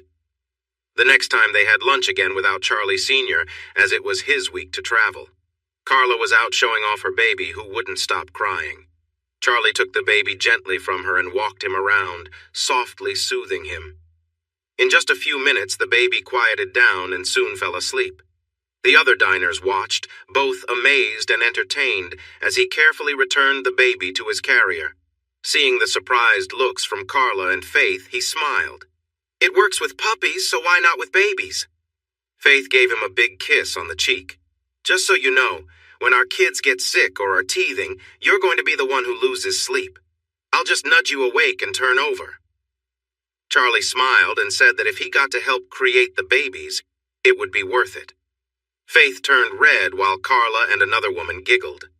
The third time he visited, they had lunch and dinner, plus a sweet moment together. They talked and texted all the time, and on his next visit, he didn't make any plans to stay overnight. Faith arranged not to be disturbed until Monday. Their time together was wonderful. He treated her with great care, and she discovered all his special spots. They connected in many places around her home, and late Saturday night, she took him in her truck to the farm, asking him to be quiet and help her with the quilts. Charlie, who was a light sleeper, heard them arrive. Grabbing an old item he had kept for many years, he quietly slipped out a side door and approached the barn door. Recognizing her truck, he stood beside it for a moment until he heard a few giggles. Smiling to himself, he went back inside the house and returned to bed. The next morning, the only sign he noticed of the visit was that the hay doors were open. He laughed as he shut them, remembering it was a full moon the night before. Once word got out that Charlie was single again, invitations began to pour in. He received offers for country club events, dinners, and even a cruise. He smiled politely and turned them all down. Women of all ages made their pitches to him. At first it felt too soon. Then it became a game. He would announce where he planned to have lunch, knowing his assistant would tell her friends, then he would go somewhere else. The places he skipped often saw an increase in healthy meal orders. He even put up a fence and a gate at his driveway, giving controllers only to himself and Faith. That didn't mean he didn't enjoy himself. He often dated while away on business trips. He was so impressed by one woman that he took her to the farm. 2 weekends later, he overheard her on the phone talking about all the changes she would make if they got serious. He decided never to see her again. 10 months before his 60th birthday, he heard a buzz at the gate. He felt a bit annoyed by the interruption and answered shortly on the radio. "Who is it?" "It's your cousin Cindy. Please open the gate quickly. My car might break down any minute." "I don't remember a cousin named Cindy." "By marriage, not blood. I'm Devin's wife. I have kids with me. Are you going to let me in?" He frowned. Devin had tried to take advantage of him in the past, but Cindy didn't say anything bad about him, and she did mention the kids. He decided to open the gate. A faded old minivan pulled up beside his truck, making strange sounds as if it could stop at any moment. 3 kids jumped out, asking where the bathroom was. A young girl, about 13, came out, and he was surprised by how much she looked like Faith at that age. She was holding the hand of a small girl who looked about 3. Cindy was the last to come out, clearly nervous. She took a deep breath and straightened up. "I'm not going to sugarcoat this. I'm really struggling here. Devin did something similar to me as he tried to do to you. The difference is, he got away with it with me. He took our good car and grabbed all the money he could, then vanished. I could only keep my rings because they were still on my finger. I managed to sell them for gas money. I didn't expect the gas mileage to be so bad, and it took everything I had to get here." The little girl started to fuss, and the 13-year-old directly asked Charlie for some food for her sister. He was shocked to learn that none of them had eaten since lunch the day before, and now it was dinner time. He led them to the kitchen. "I have cheese and crackers. Give those to snack on. Here, give the little one some cereal. It will fill her up faster. Your mother and I will handle dinner." He had planned to smoke a pork loin, but instead he cut it into pieces and grilled it. One of the neighbors had given him a dozen ears of corn, so he put those on the grill too. He assigned Cindy and Faith to make tea and lemonade. Cindy found some cabbage and made slaw, while Faith microwaved potatoes. In about 45 minutes, everything was ready. He felt anger towards his cousin as he watched the kids eat eagerly, worried about when they might eat again. After they finished, he went to the barn and made a phone call. The new county sheriff was John Goins, a retired SBI agent. With great qualifications, he was just unfortunate to be a Democrat in a strongly Republican county. Still, he had done better than Sheriff Andy Rogers in his first run. Maybe next time people would be open to a change. 10 months before the next election, Charlie decided to visit John. Straightforward, he asked if John was thinking about running again. "I want to, but I'm not sure I'll have enough support this year." "Look me in the eye, John. Tell me you are a good man, one who will follow the law fairly, a man who wouldn't betray a friend." "I'm your man, Charlie." "I don't want you to be my man, John. I want you to be the county's man. I need you to talk to the campaign planners I brought here and get back to me. That's all I ask." He got into his truck and drove off. The men he wanted John to talk to were used to working on larger campaigns and guided him on what he needed to do. John reviewed the plan. "This is going to require a lot of money I'm unsure I can gather. It's all been arranged. 4 different groups have already given a lot of money, and more will come along with individual donations. You don't need to worry about that." Why is he doing this? If he wants someone to control, I'm not interested. He didn't say. All he mentioned was that he wanted you to be sheriff. I've been around a long time, so don't turn down a good offer. I think it might be personal between Charlie and Andy, but I won't ask unless it affects your chance of winning the election. Now listen closely. Suddenly, billboards appeared everywhere. Sheriff Andy wasn't worried. He had beaten John Goins before. However, people he thought would support him, even some who weren't Democrats, rallied behind his opponent. Andy still wasn't too worried. He had Charlie Barton in his corner. Charlie had spent a lot of money on his last campaign and had spoken to many voters, bringing them to his side.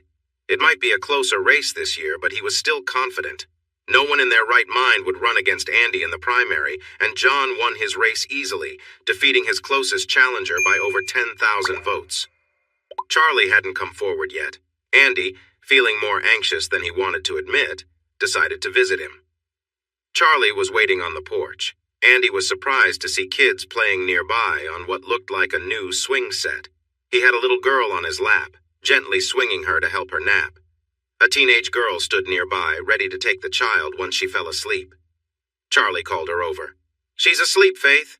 You can take her inside and ask your mom to bring out a couple of glasses of tea, okay?" "Yes, sir, Charlie," she replied with a smile. Andy felt he recognized her from somewhere.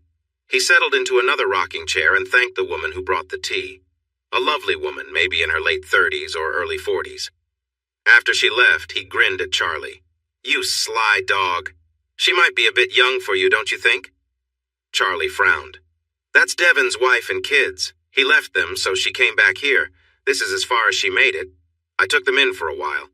There's nothing going on, and I don't think she even likes me. What brings you by, Andy?" Andy took a sip of tea, pleased with how good it was. "Well, if she cooks as well as she makes tea, you might want to keep her around." When Charlie didn't react, Andy got serious. "Johnny Goins is gaining a lot of support, Charlie. He's getting some real backing. It's time to bring out the big guns, meaning you. You need to speak to some of those guys and bring them back to help. Plus, I need a bit of money for the campaign. Those billboards and banners aren't cheap. How in the world did he raise funds for TV ads? Those costs are outrageous." This was an important hint for Andy. In private, the more angry he got, the more worried he was. "I can tell you a way to save a lot of money, Andy." "How?" "You can step down.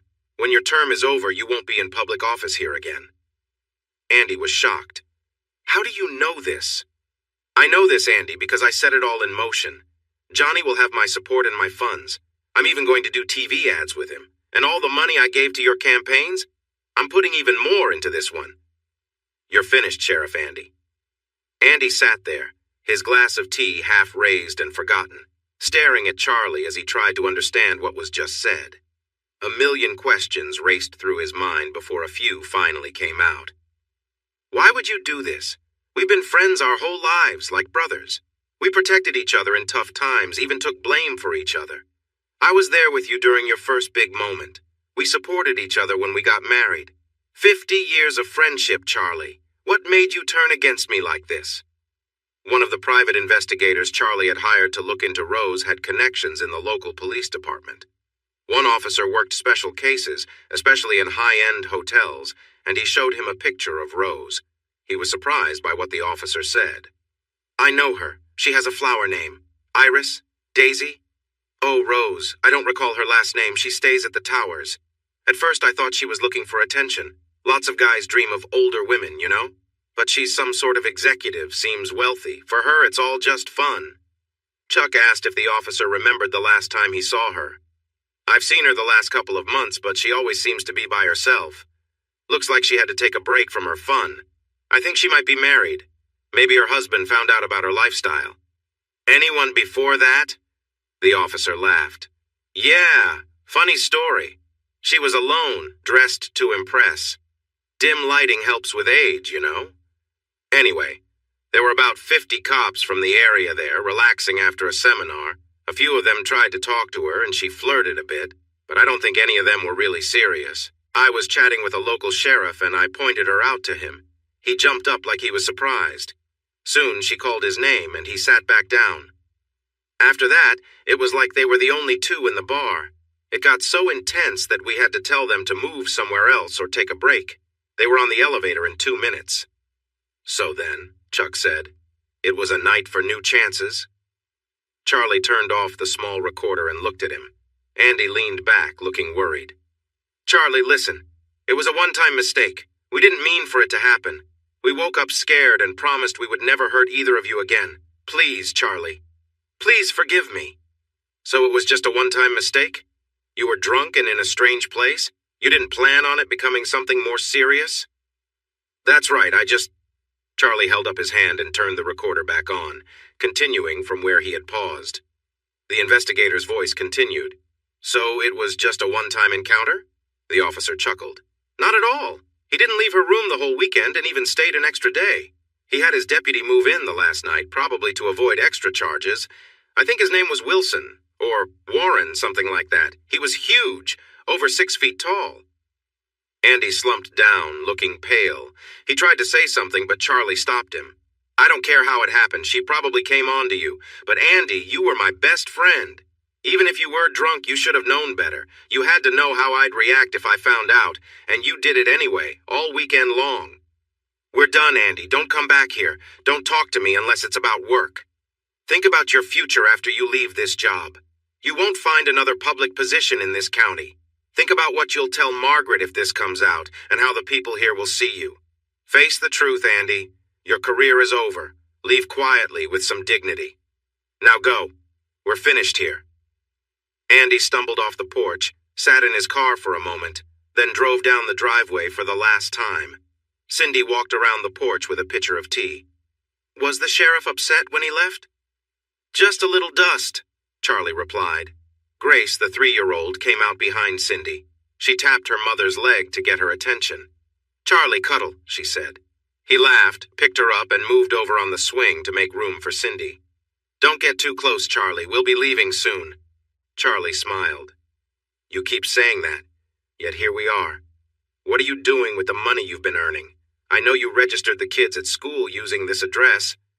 Her temper flared a bit. If I had enough money, we'd go now. You got us stuck here like Devin. This hit him hard at the end of a long day. He got off the swing and went inside. 5 minutes later, he returned with a check and handed it to her. She looked at it, then back at him in shock. It was made out to her for $5,000. Stop by the Jeep dealership on your way to deposit this. I asked Vic to find you something used and reliable. Just take whatever he offers. Use this money to get settled. You can start at the store next Monday. It won't pay a lot, but it will help with bills, and the kids will get free daycare. Do you think you can be ready by Friday? Cindy was taken aback. This was not the response she expected. She thought she might stir him up a bit and get him to notice her more. While she thought about what to say, she heard a sob and turned to see her daughter, Faith. Charlie had reacted when she introduced her, and she had smiled. Yes, I borrowed her name because I always liked it. I thought it stood for my future. I really got that wrong. Faith and Grace, the youngest, had really connected with him. They were at the age where they needed a father figure. Charlie even took Faith with him sometimes to visit his daughter.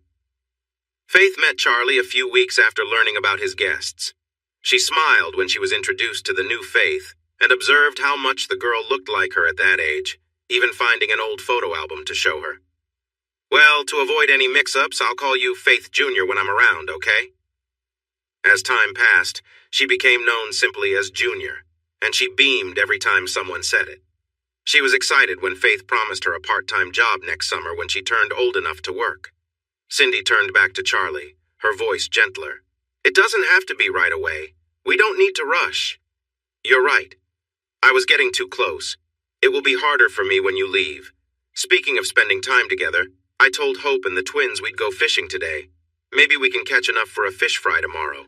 I need to get everything ready. He left her sitting on the swing. She sat with her head in her hands, listening to Faith busy in the kitchen.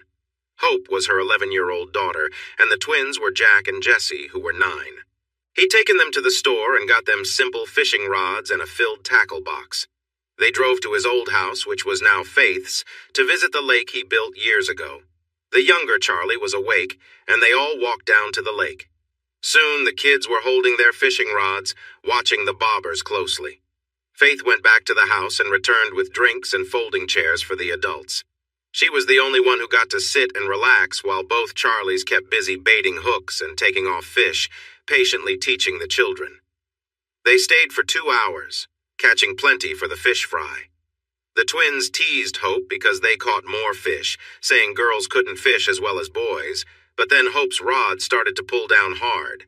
After 20 minutes of coaching from both Charlies, Hope landed an 8-pound catfish, which was much bigger than what the boys had caught. Faith recorded everything on her phone. Faith, a senior, suggested they have the fish fry at her house since they had done all the work catching the fish. She noticed her father's worried look and pulled him aside. "It's time to let go of the past, Dad. Let's make some new memories. Bring the rest of our family by tomorrow and let them enjoy the patio. In a few years, you'll remember moments like when Jesse had too much ice cream, or when you watched your first grandchild take their first step.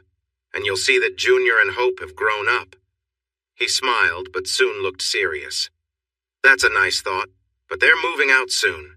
It's for their own good. She's a young woman, and she needs to find someone her own age." Faith playfully hit his arm. "What was that for?" he asked, surprised. "For not seeing what's right in front of you. They talked to me, you know. Cindy even called to ask you about your favorite foods. Have you noticed how great your meals always taste? Junior told me about their struggles. Devin wasn't a good husband or dad. They were desperate, and they found you just when you needed each other. Now you need to move on. Embrace the future. You've always wanted a big family, Dad, and look, God gave you one. Are you really going to turn away from that gift?" He stood there, amazed. "Really?" Faith gave him a gentle push towards the door. "Go get the kids and bring them home. We'll handle the fish and prepare for the fry. And Dad, I want the whole family there, okay? Every single one of them. You can bring Cindy along if you need to." She cuddled up to him as she used to when she was little. "Daddy, I have a surprise for you tomorrow. I hope you'll like it." He gathered the kids in the truck, curious about what the surprise could be. When they got back, the kids burst out, sharing how much fun they had and all about the fish they caught. Hope felt proud when they showed the catfish on Charlie's phone. The boys proudly declared they caught even more crappie, so it was a fair trade. Hope chose to smile instead of arguing. After their baths and dinner, the kids went to bed. Cindy held Grace next to Faith, then went to find Charlie, discovering him in his favorite spot on the porch swing. "Charlie, can we talk?" she asked. He patted the spot next to him, and she sat close, almost by accident. "Let me share some feelings, Charlie, and please hear me out. I loved Devin, but he wasn't a good husband or father. You've given my kids more attention in 6 months than he did during our whole time together." When the cousins noticed him taking what wasn't his, you intervened and fixed things, but you weren't naive. You arranged for him to borrow money from the bank, setting the payments low enough that he might have vanished before paying it back. "How did he repay your kindness?" they asked. "He took even more and then vanished. The loan failed, stealing his kid's future. I'm just glad you kept his part of the farm instead of someone unknown." Charlie began to say something, but she stopped him. "Please, let me finish. It's hard for me to say all this. If you interrupt, I might lose courage. As things grew worse, I kept dreaming of coming back here. You think it was just happenstance that I came here first? Out of all my family, you were the one who would likely help me, and you were just as great as I imagined. So kind, especially with the kids. I know I was difficult at first, but you must remember, Charlie, I had been through so much. I was struggling to feed and shelter my family. I felt embarrassed to rely on your generosity. When I told you I needed work, you began paying me to help around the house. How was that fair? You keep things so tidy. Cleaning up after you was easy compared to managing 5 kids. She held his hand tightly. Somewhere along the way, Charlie, I realized there are still good men out there, and I was lucky enough to be with one of the best. I watched you with Grace, how you engaged with Faith and answered her many questions, how you supported Hope, and how you treated the boys. Those kids would be lost without you. She took a deep breath, knowing the next part would be difficult. After all she had faced, if he turned her away now, she would lose all confidence. And as I watched you, Charlie, I understood that I wanted those kids to be with you as long as possible, because that's how long I wanted to be with you. I love you, Charlie. Did you hear me? I love you. Not as a mentor or father figure to my children, but as a partner. I'm not like my past.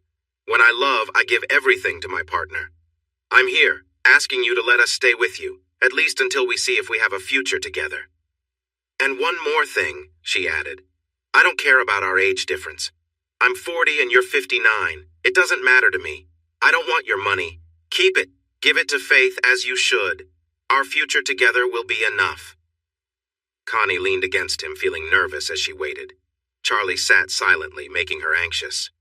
If that's true, "Why did you want to leave?" he asked. "Oh, Charlie, it hurt so much when you gave me that check. I didn't want to go. I wanted you to ask me to stay. I struggle with confidence, remember? I wanted you to take the next step.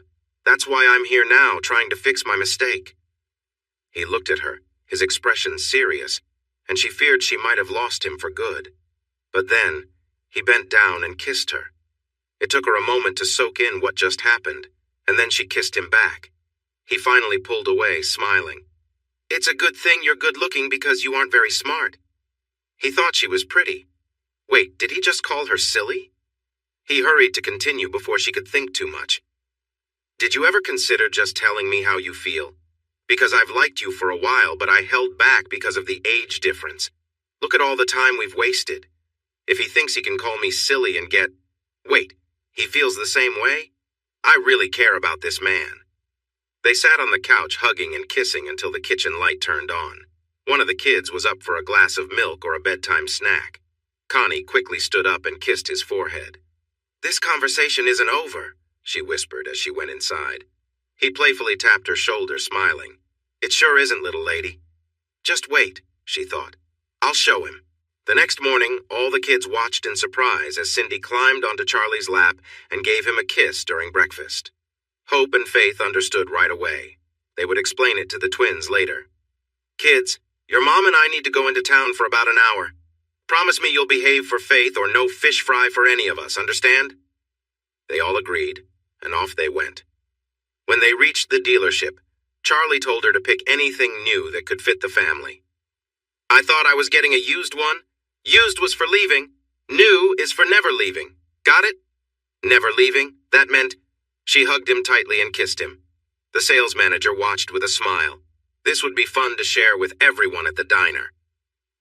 90 minutes later, Connie was driving her new van home. Home! It felt great to think that. The kids jumped out to check out their new vehicle. When they arrived, Faith smiled. It seemed Dad was still able to learn new tricks. She hugged and kissed all the kids, including Grace, who was happily held by Charlie. "Connie, Jr., can you help me with the food? TY has been cooking for a while. There should be enough to start with." It was a lovely afternoon. They ate and relaxed. Faith had set up the badminton net, and she and Junior played against Hope and Charlie. The boys discovered the horseshoe pits, and Charlie showed them the basics before joining Connie and Grace for some fun with colorful balls. When it was time to leave, Junior brought out an overnight bag. It looked like she and Grace were having a sleepover. Hope and the boys were tired and fell asleep right after their baths. Charlie and Connie soon found themselves sharing sweet moments on the porch swing, hands intertwined and smiles bright. "Ah, if it weren't for the kids." Connie laughed, asking, "What about the kids? If this happens, you're going to be stuck here with me. They will hear us sooner or later. I still wish we had some privacy." "Well, unless you know another spot I don't, we'll just have to wait." Charlie looked out at the yard, upset, as the moonlight broke through the clouds and lit up the barn. "Come on," he said, grabbing her with one hand and the old quilt with the other.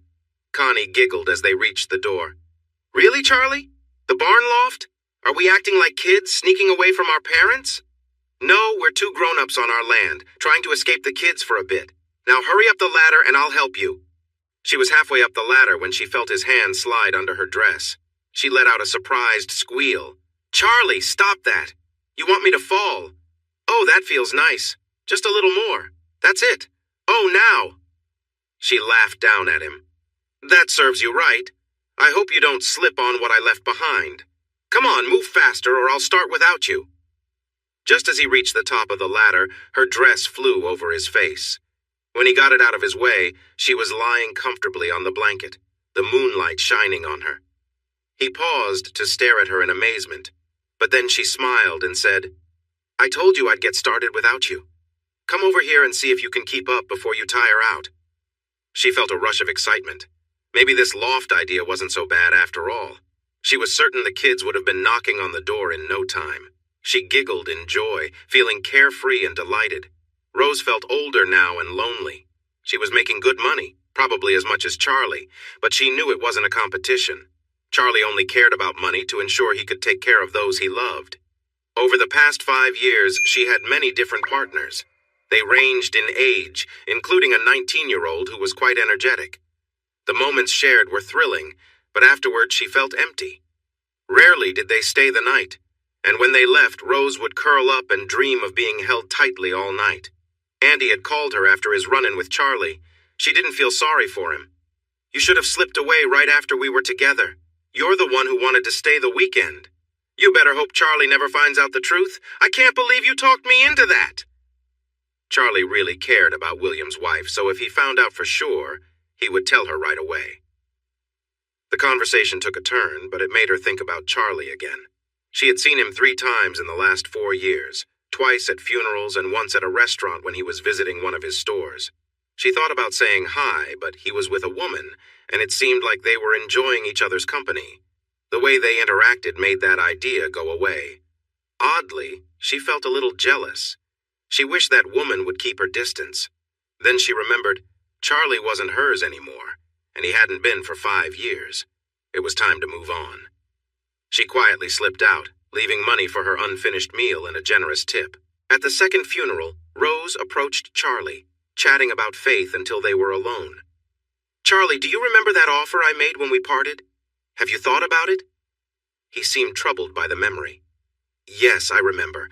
I'm sorry, Rose, but I can't accept it. There's too much going on for me to consider it. I hope you have a good life. We'll see each other sometimes, especially since we need to help our daughter get married soon. Excuse me, but I have to go." She watched him walk away, feeling her heart break again. He still looked great and fit, even a bit thinner, which suited him. She couldn't believe how foolish she had been. That night she stayed with Faith, something she did often when she was in town. She met Charlie T.Y. and could tell from Faith's eyes that he would soon be her son-in-law. She liked him a lot, especially when she noticed he had similar views as her Charlie. Rose and Faith had reconciled to the point where they still went on their annual shopping trips together. It wasn't as much fun since Faith was pretty conservative, except when it came to certain items, where she had quite the imagination. Rose looked at some pieces and thought how she wished such things had been around when she and Charlie were younger. If they had been, maybe he wouldn't have aged so much. She figured Faith was shopping for her Charlie. She made a comment about one selection. "That's pretty, but it doesn't seem comfortable for long." "Mom," Faith giggled, "these aren't meant to be worn for long. They're for looking good and coming off quickly. If my Charlie leaves anything like this on me for more than 5 minutes, it's gone." Rose smiled, recalling moments from her past with Charlie that were more memorable than others. She woke up from a light sleep, still thinking about a dream she had of her and Charlie in a hayloft.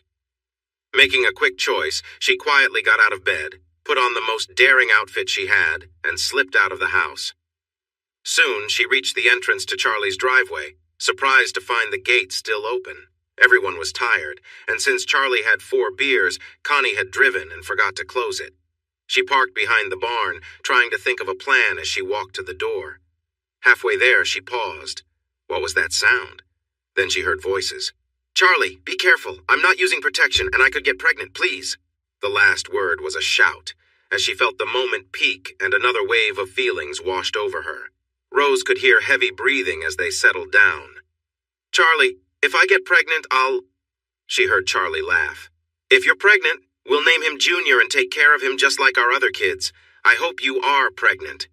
In fact, I think we should try it again just to be sure. What do you say?" Connie reached for him, laughing. "What if it's a girl?" "It's a boy. I can tell. And if it's a girl, do you think naming her Faith the Third would be too much?" "Oh, Charlie, that feels amazing. Let's talk about names." "Ah!" Rose turned away, tears in her eyes, her dreams shattered, and drove home. She left the next morning without saying a word. 2 years later, she met Freddie, who was 6 years older but still healthy and attractive for his age. They connected and spent time together. She continued to have her fun but kept it separate from them. When he asked her to marry him, she said no and told him about her past, being completely honest. She was surprised by his response. "I'm impotent, Rose. I haven't been able to for 5 years. There's nothing out there that can help, and I've looked into everything. So if we get married, it will be for love and companionship. I'll let you have your fun on the side, as long as it's discreet and away from our home if you promise to always come back to me." Rose was shocked, but accepted. She introduced him to Faith and her son-in-law Charlie, relieved when they welcomed him. They attended the small wedding, wishing her well. Charlie sent a gift, a cruise along European rivers and towns with first-class tickets for their honeymoon suite. It was one of the dreams she and Charlie talked about when they were younger but never fulfilled. For 2 more years, Rose enjoyed herself, no more than twice a year, until she lost interest in that part of her life. She and Fred, inspired by the cruise Charlie had given them, took a world cruise and enjoyed many small adventures until Fred's health declined. He passed away when Rose was 70. She had sold her business when she married, putting half of the money in a trust fund for Faith. Faith was amazed by the amount and thought about refusing it until she felt a little kick, realizing she was having a girl this time. She planned to keep it for herself and her son, along with the children who would come later. When Rose passed away at 75, Faith received everything, including an estate from Fred that was twice the size of Rose's. He left Faith a letter. "I may not have had my own children, but I often wished I could meet your father for raising someone like you. He taught you well, and the kindness you showed me, even calling me your child's other grandfather, made me realize what I missed by not being a father. So take the money, my dear, for all the love you gave me." Suddenly, Charlie T.Y. found himself married to the richest woman in the state. Does this mean we can think about having more kids? They ended up with 5. Charlie looked at his beautiful bride and couldn't help but chuckle softly at the guests who had been there just 5 weeks earlier for another wedding. Faith had a moment alone with him during the fish fry. She seemed a bit anxious. "Dad, remember when we talked about making new memories on the patio? How I mentioned watching your grandchild take their first steps? In 7 months, we'll know whether it's a boy or a girl. So think about 18 to 20 months from now, and we'll see that moment together." She leaned back, waiting nervously for his response. Charlie sat back in shock, feeling overwhelmed. First, he had found a new partner, and second, one of his greatest dreams was coming true. He couldn't help but cry for the first time in his life, tears of joy spilling down his face. He was quickly surrounded by his blended family. Junior and Grace jumped onto his lap. The others, including the boys, were also filled with emotions. When the news sank in, smiles appeared like sunshine, and everyone embraced Faith. The 2 Charlies gathered together. "You know this wedding is going to be huge, right?" T.Y. sighed. "I know, but it's just a ceremony. We got married in a civil ceremony as soon as we found out." It felt right. Charlie Sr. smiled, proud of his daughter's decision. "Just letting you know. Her mother has been planning this since she saw the sonogram and found out it was a girl." Rose was thrilled, but she did tone it down a bit after realizing how soon the wedding would be. Just 5 weeks later, their little church was filled to the brim as Charlie and Faith celebrated their vows again. The reception had to move to the civic auditorium due to the large number of guests. Rose beamed with pride at Charlie when the preacher asked, "Who gives this woman in marriage?" And Charlie responded with confidence, "Her mother and I do." Connie kept her distance, but she noticed the warmth between Charlie and the kids and smiled a bittersweet smile. It seemed Charlie had the big family they had always wanted. Too bad it was with someone else. Putting the past behind her, she mingled. Old disagreements faded away, and people she hadn't spoken to in years reached out to her. She noticed it was strange that even though Sheriff Andy's daughter was a bridesmaid, he didn't come. Andy's wife was there, and Rose made sure they stayed apart. She also felt uneasy when she saw that Amanda Williams and Carla Bishop would be bridesmaids, but it seemed they were unaware of the situation. 4 weeks later, Connie burst into the living room holding a small piece of paper. The kids rushed in as Charlie laughed, and Connie poured out her feelings to him. "You old fool! I warned you this would happen! What are we going to do now that I'm pregnant?" She fell into his embrace, tears streaming down her face. He lifted her chin gently and kissed her. "It means we are going to do what we discussed in the barn. We're going to raise this child with love just like we do with our other kids. And yes, it seems I need to marry you. What a challenge this is." He let out an exaggerated sigh. "When the little one arrives, you'll help with all the sleepless nights and caring for the baby. And I expect you to be a supportive dad, but don't worry. The kids we have now will help you learn the ropes. And how do you know I'll marry you? I think we'll let the family decide, and you're not allowed to vote. Kids, How many of you think it's a good idea for me to marry this old fool? Can you manage with him as he gets older? I know he's a bit on the older side, but he seems healthy enough. If we take care of him, he might stick around a while. What do you think?" She counted the votes. "Looks like everyone agrees. So, old fool, you're stuck with us. No backing out now." "Wait!"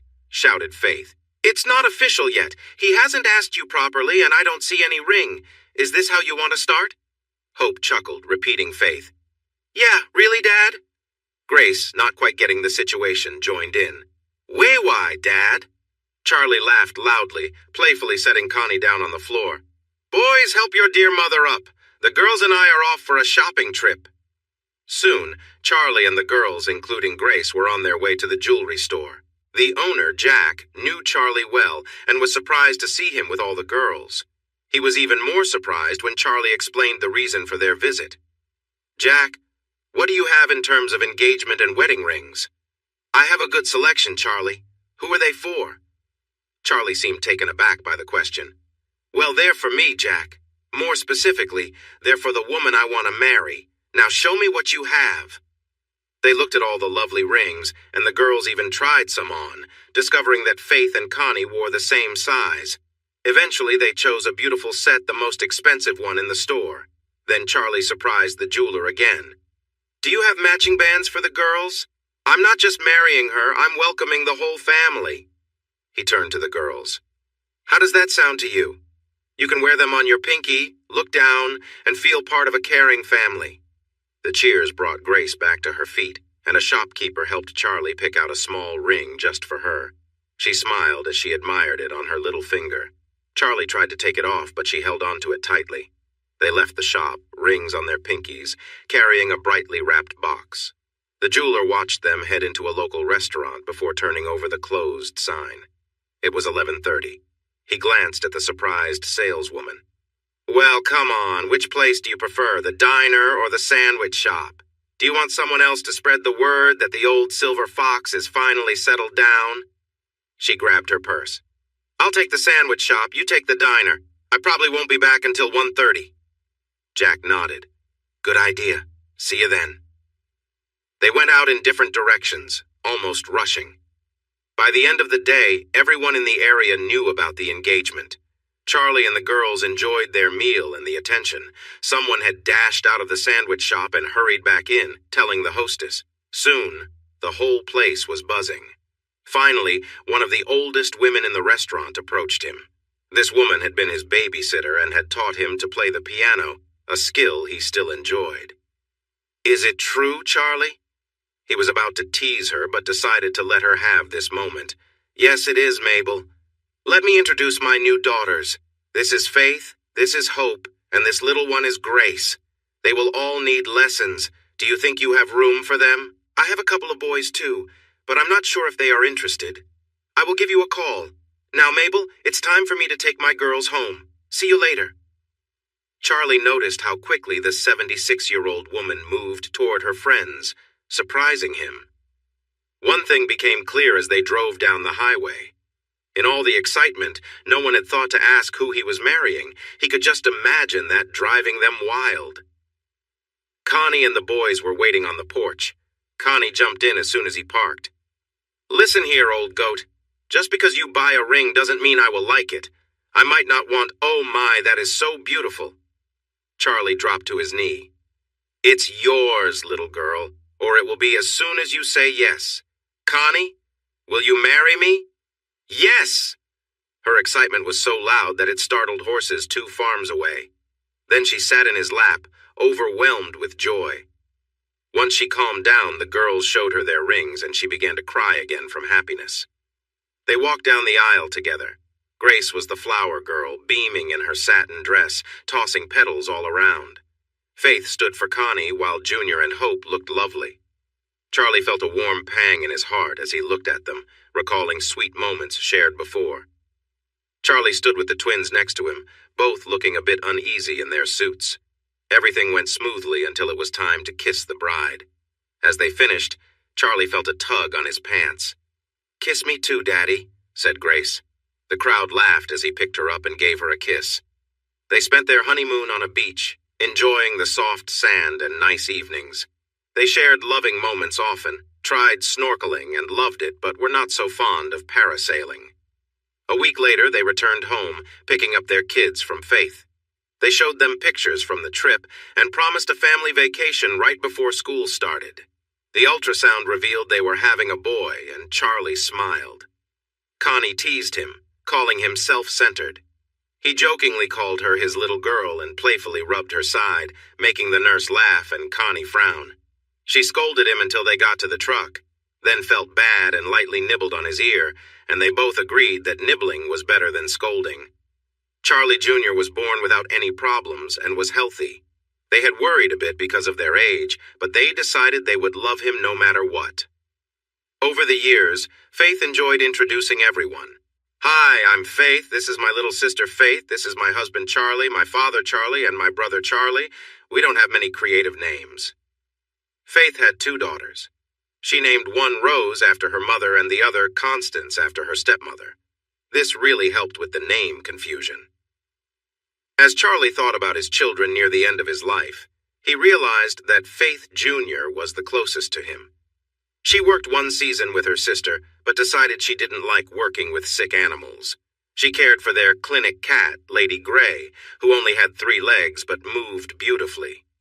Faith Sr. mentioned that there was a story about the cat, but Faith Jr. was too young to hear it yet. So she began spending after-school time and summers following her new dad around. She worked part-time at the garden center and learned the hardware business from the ground up. She was in advanced classes in school and would graduate at 17, already accepted into 4 excellent business programs. She was set to take over when Charlie stepped down. Hope, it turned out, had a talent for gardening. At 13, she convinced Charlie to buy her a tiller and give her a small piece of land, growing much of their family's food there. Soon, she persuaded him to buy a nearly extinct breed of sheep for a conservation project. Next, she introduced a rare breed of pony, bringing the boys into the mix. Together, they built one of the most respected breeding programs in the country. It seems Hope may follow in Faith's footsteps with her career choices. I bought her a small tractor and some tools, and I got one of the cousins to teach her how to use it safely. I had to stop letting the cousins keep their hay in my barn because she was using it now. She was 17 and smiled at me while we stacked the hay in the loft with the boys passing it up to us. It seemed she liked the smaller bales instead of the big round ones. "Now, Dad, I'm going to feed this to my animals, so please don't mess up the bales, okay?" I just smiled, knowing that when we felt like it, we'd climb the ladder for more fun. Little Grace wasn't so little anymore. At 10 years old, she was looking more like her mother every day. I felt nervous about Hope and Junior dating. I probably needed to buy more shotguns. Grace was a talented piano player, playing pieces that amazed everyone around. A school 4 states away wanted her to live there to study, but she would only agree to spend half her summers there. I knew that as she grew more confident, it wouldn't be long before she made the big move, and while I didn't like it, I knew I couldn't hold back her talent. That left Junior, still just learning to walk. I would have kids around for a long time, and I loved every moment. With the money I had saved, they would all have a secure future, but I put it in trust funds for them with some rules. They had to finish college, and if they didn't, the trust would be held for an extra 5 years. They also had to work and manage their money for 2 years before they could access the trust. I apologized to Faith Sr. for using some of her inheritance. She laughed and said her mother would make up any loss, and she didn't want to stop her siblings from getting their shares. The truth came out a few years after Sheriff Andy lost his election and his wife left him. He started working for a private investigator 2 states away, earning good money, until he had to start paying alimony. He married again years later, but that marriage lasted only 4 years. He found out she was unfaithful while he was looking into someone else's relationship. He discovered that she was involved with a woman he was investigating. They divorced, and he never married again.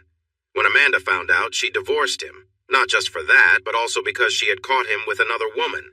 This time, it was with an assistant district attorney. When a case fell apart due to the affair, the new sheriff fired him. Curiously, a year later, Amanda started dating John. He was 12 years older than her, but after she told Charlie about it one day at lunch, she smiled and said, "Apparently, older guys are more trustworthy." They got married when she was 38 and he was 50. Carla lived with her husband until he passed away 48 years later. She never remarried and retired as chief detective for the county. 2 years later, she came out of retirement to run for sheriff after John stepped down.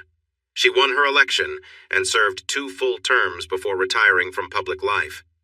Charlie passed away 2 months after his 79th birthday, only weeks after seeing his youngest son graduate from high school. Cindy, his wife, chose not to remarry and joined him 15 years later, resting beside him in the Baptist cemetery. Rose, Charlie's close friend, had been cremated years earlier, with her ashes spread into the ocean alongside her husband Fred's at one of their favorite vacation spots. When Charlie passed, the community came together for his funeral. It was held at the local high school football stadium to accommodate the large crowd. 800 people from Barton volunteered to carry his casket, but since they couldn't all do so, a lottery was held to select the bearers. The rest walked ahead of the casket in a show of respect, forming a procession that included a horse-drawn hearse led by the ponies Hope had raised. Sheriff Carla led the somber march. Throughout his life, Charlie had generously supported nearly 1,000 students, helping them achieve college educations. Many more local community members also benefited from his kindness. At his funeral, attendees included members of Congress, state governors, law enforcement officials, educators, lawyers, scientists, business leaders, and even a few well-known actors and public figures. All were there to honor Charlie's generosity and influence in their lives, though Charlie had been known as a force to reckon with in difficult situations. Any stories of his stern dealings were never widely shared, both because few would believe them and because he kept such matters very private. Bobby Peterson, meanwhile, had found himself in a very different place. He awoke in prison, dealing with the pain of a broken nose, a welcome gift from a fellow inmate. He was shocked by his long sentence, which would keep him in prison for over a decade, with an additional 18 months added due to past violent actions. To make matters worse, he was sent to Rockwell, a facility with a tough reputation, where conditions were far from easy. On his first day, he found himself assigned to share a cell with a towering, intimidating man who quickly made it clear that Bobby's life in prison would be difficult. This cellmate informed Bobby that he was under strict rules. He was expected to follow directions without question. Bobby was now under his influence, left with little choice but to adapt to this new, harsh reality. Over time, Bobby faced the hardships of prison life, adjusting to his circumstances under the strict watch of his cellmate. "You need to show your new daddy how special you are." Bobby cried softly as he got ready, then knelt down and moved over. Charlie was right. He felt weak and almost fainted. After 6 months, Bobby had changed so much that people began to notice him more. His daddy sometimes let others spend time with him, and some even marked their signs on his skin. By the 5th year, there was hardly any space left for more marks. He had a new daddy by then, someone who had a way to keep him safe. This new daddy was kinder and didn't want to share him. Bobby, having been in that environment, fell in love. He felt very sad when his daddy had to leave. After 3 months of being passed around, he was freed early for good behavior. His father had stopped visiting him after 6 years, and there was no one waiting for him. As the crowd got smaller, he spotted his prison daddy, the one he liked, waiting for him. He rushed into his arms and they went home together. His daddy helped him change his appearance, getting him a few enhancements and helping him look his best. Bobby began to work at a cosmetics counter while also fixing motorcycles, and a year later they got married. So, in his own way, despite all he went through, he found happiness in the end. Bobby read about the news of his daddy's passing, which made headlines because of the people who attended the funeral. It didn't affect him much. At that time, his adopted child was teething and quite fussy. He comforted the baby, feeding him ice chips until he fell asleep. Interestingly, they named him Charlie. Hey everyone! Thanks for watching. Don't forget to subscribe and turn on notifications so you won't miss any of the exciting stories we have coming up. What do you think about the characters in this story? Let us know in the comments. We'd love to hear from you.